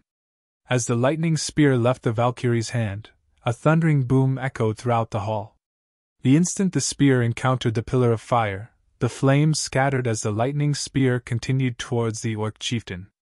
However, despite the lightning spear's astonishing speed, moving so fast that even Sherfone didn't have time to react, the Orc Chieftain struck the incoming spear down with its great sword, diverting the attack trajectory. Boom! When spear and greatsword collided, brilliant sparks scattered around the impact. The resulting shockwave of the collision was so powerful that even Sherfone, who was quite far away from the Orc Chieftain, felt it. Following which, the Orc Chieftain, who was in a berserk state, flew over 20 yards backward, fear surfacing on its face as it stared at the Valkyrie. "So strong!" Sherfangs gaped at the scene. Although he knew that the Valkyrie was quite strong due to being a member of the angel race, he had never expected her to overwhelm a mythic monster with a Tier 4 domain. Furthermore, the Valkyrie was 10 levels below the Orc Chieftain. If not for Angel's summoning's 10-second duration, the Valkyrie might even kill the Chieftain. Shifeng's excitement grew as he thought about killing a level 85, Tier 4 peak monster. If he killed the Orc Chieftain, he could obtain loot that was even more extraordinary than what ordinary mythic monsters dropped. After all, every Tier 4 peak monster was an overlord in God's domain. Every one of these creatures' deaths would send tremors throughout God's domain. After landing her first attack, the Valkyrie's wings trembled slightly. In the blink of an eye, she arrived before the Orc Chieftain wielding another golden lightning spear. This time, she thrust the spear forward, moving so fast that even Shifeng's eyes couldn't keep up. However, the Orc Chieftain wasn't fazed as he took a step forward and met the spear with his great sword. In an instant, the Valkyrie and Orc Chieftain exchanged several blows, the two Tier 4 existences filling the hall with lightning and fire. The battle's residual power alone prevented anyone from approaching. However, the numerous exchanges pushed the Orc Chieftain back, one step after another, increasing the distance between him and Shifeng. Shifeng released a sigh of relief as the Valkyrie suppressed the Orc Chieftain. In the meantime, the loading bar gradually continued to fill. When the loading bar was full, the magic barrier protecting the treasury disappeared. Damnable human! Seeing the magic barrier vanish, the Orc Chieftain's eyes turned bloodshot as he glared hatefully at Shifeng. Die! Suddenly, the hall's mana grew violent as a gray, threefold magic array formed at the tip of the Orc Chieftain's great sword. The crimson flames dancing over the weapon also faded to a dark gray, radiating a deathly aura that even Shifeng was wary of. Suddenly, the Orc Chieftain swung its great sword in Shifeng's direction 9 times, sending 9 gray fire pythons towards the swordsman. Although the Valkyrie tried to block the attacks with her lightning spears, she could only toss 7 spears in a single breath, striking down 7 fire pythons. The remaining 2 continued towards Shifeng unhindered. Watching the 2 fire pythons approach, Shifeng did not dare to be careless as he activated absolute defense while trying to open the doors before him. Although the treasury doors were massive, Shifeng pulled one open without much force. Although the gray fire had wrapped around him, they couldn't do any harm. Success! Shifeng was ecstatic. The Orc Chieftain watched helplessly as Shifeng disappeared into the treasury with Anna at his heels. The treasury contained a teleportation array connected to a special space. The special space was similar to a dungeon. Once players entered, monsters and players outside wouldn't be able to reach them. Upon entering the treasury, Shifeng stood before a large, golden shrine. Various treasures had been put on display inside the shrine, and every one of these items was extremely valuable to current players. It's here! Shifeng was elated to see the pitch-black war axe inside one of the shrine's magic crystal pillars. The war axe inside the magic crystal pillar was none other than the disintegration axe, the weapon which had once belonged to the Orc Empire's founding emperor. Legend had it that this axe possessed boundless power, and a single hit could destroy a city. The disintegration axe had been the reason the Orc Empire had prospered and been feared by God's domain's various empires. However, for some unknown reason, the disintegration axe had been shattered, resulting in the Orc Empire's eventual downfall. The disintegration axe before him was merely one of the larger fragments. Although the disintegration axe's fragment was right before him, Shifeng didn't hurry to grab it. Instead, he slowly checked the shrine's other treasures. If the Orc Palace's treasury were a unique dungeon, then these treasures were its loot. Only, while some of the items on display were available in unlimited quantities, some items would disappear forever once they were claimed. However, whether or not players could claim these items would depend on their abilities. Every team that entered the palace treasury only had 2 chances to pick an item. The higher quality the items they chose were, the stronger their opponent would be. Only after killing these monsters would players be granted their chosen item.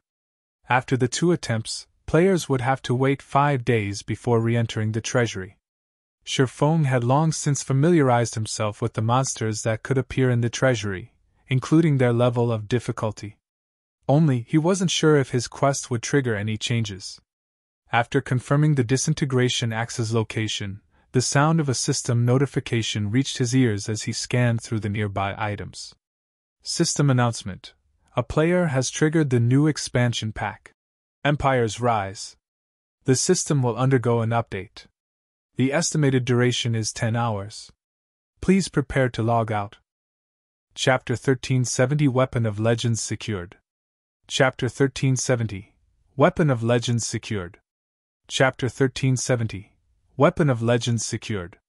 The system announcement immediately caused a commotion among God's Domain's players. What? Why is the system starting an update now? I just joined a party for a dungeon. Who's the bastard that triggered a new expansion pack this time? 10 hours?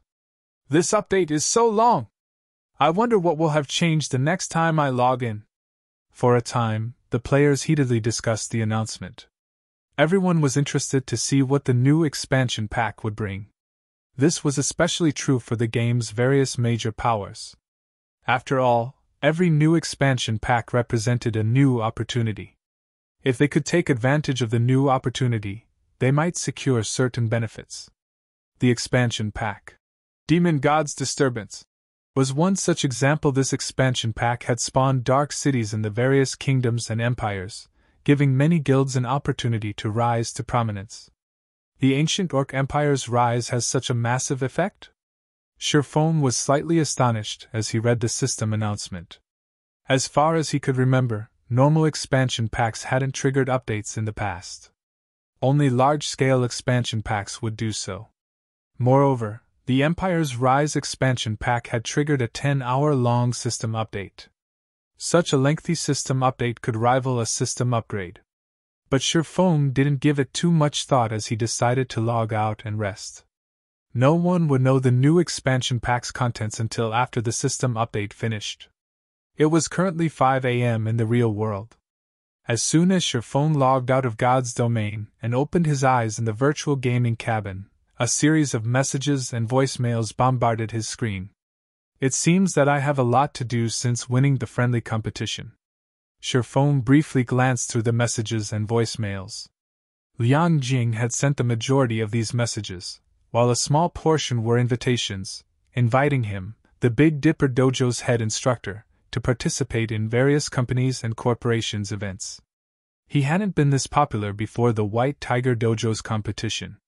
Due to the fact that the White Tiger Dojo had gone to great lengths to promote the friendly competition, the Big Dipper Dojo had become incredibly popular after defeating the White Tiger Dojo. People came every day to join the dojo, including a few local, professional fighters. In addition, based on a report from Blackie, Zero Wing had recently recruited nearly 100 newcomers for internal nurturing. Blackie had also stated that if they continued recruiting internal members at this rate, the Greenwater Villa would soon reach maximum occupancy. Sherfone had also considered this issue. However, Gentle Snow's negotiations had not been favorable as those several companies still refused to let go of Ouroboros as training grounds. All she could do now was wait.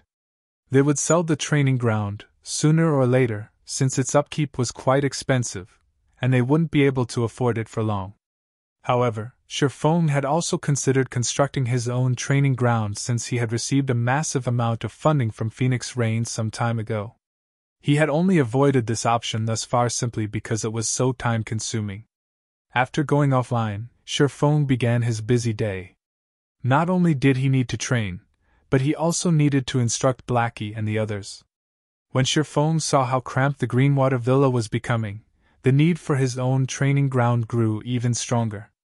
That afternoon, Liang Jing contacted him and reported, "Head instructor, a representative from the White Tiger Dojo has arrived with a message. It seems that Hall Master Jian has invited you to the White Tiger Dojo for a drink. Would you like me to prepare for your departure? The White Tiger Dojo wants to meet with me." Sherfone could not help but laugh. Jiang Tianyuan had already rejected his proposal, only offering a vague reply. Now the man wanted to speak with him again. "This is interesting, but I don't have time for that right now. God's Domain system update will finish soon. Tell them that I'm very busy, and we'll talk next time. Next time? Liang Jing was dumbfounded. They were talking about an invitation from Jiang Tianyuan. Even Chairman Shao would obediently meet the man, yet Shi Feng rejected the invitation. However, since Shi Feng had given his reply, Liang Jing could only follow his instructions accordingly and reject the White Tiger Dojo's invitation. Meanwhile, Xieqiwen, who waited in the Big Dipper Dojo, was momentarily stunned when he received Liang Jing's reply. Shortly after, however, a sneer twisted his expression. This punk is quite bold. He even dares to reject the Hall Master Zhang's invitation. Xieqiwen had worried that Shi Feng might become a threat to his position, seeing as Jiang Tianyuan had actually sent the man a personal invitation, but he was more than happy to help Shi Feng dig his own grave. All right, I'll report to the Hall Master, word for word. After Xieqiwen left, Shi Feng returned to his room and drank a bottle of A-rank nutrient fluids before logging back into God's domain. When Shi Feng logged back in, nothing had changed. He couldn't find anything different about the shrine. He was a little confused. Such lengthy updates normally generated some change, yet nothing was different. Forget it. I'll worry about it after I get my hands on the item. Shi Feng promptly gave up on searching for the system updates changes and began to search through the shrine's items.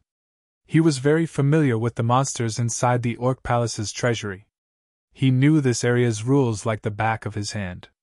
After players selected an item, a monster between level 50 and 100 would appear. Normally, the monster would only be 5 levels higher than the player. The monster's rank depended on the selected item, ranging between Grand Lord and High Lord. A different number of monsters would also appear. This number depended on how many players had entered the treasury. The treasury allowed up to a maximum of 20 people to enter at a time, and NPC guards would be included. If a 20-man team entered the treasury, 3 challenge monsters would appear per item. If it were a 6-man party, though, only 1 challenge monster would appear. For Shi Feng, who had dark gold and epic guards, this area was no more of a challenge than his own backyard. He just needed to select his prize. He could leave the rest to Anna and Kite. Shi Feng already knew what he was looking for, the advanced auction house design. In this treasury, the advanced auction house design was only second to the disintegration axe. It was a reward for the first player to infiltrate the treasury. It was only available once. It wasn't long before Shi Feng found the advanced auction house design and accepted its challenge. After all, he did not know what kind of enemy to expect when he selected the disintegration axe. On the off chance that he was no match for the challenge monster, he would also lose his chance to obtain the advanced auction house design as well. Suddenly, a 9-meter-tall, level 59 mechanical giant appeared in the middle of the shrine. Similar to Anna's rock guardians, which were made entirely of stone, the mechanical giant was a mechanical life form. Guardian warrior, elemental creature, Grand Lord. Level 59. HP 80 000 000/80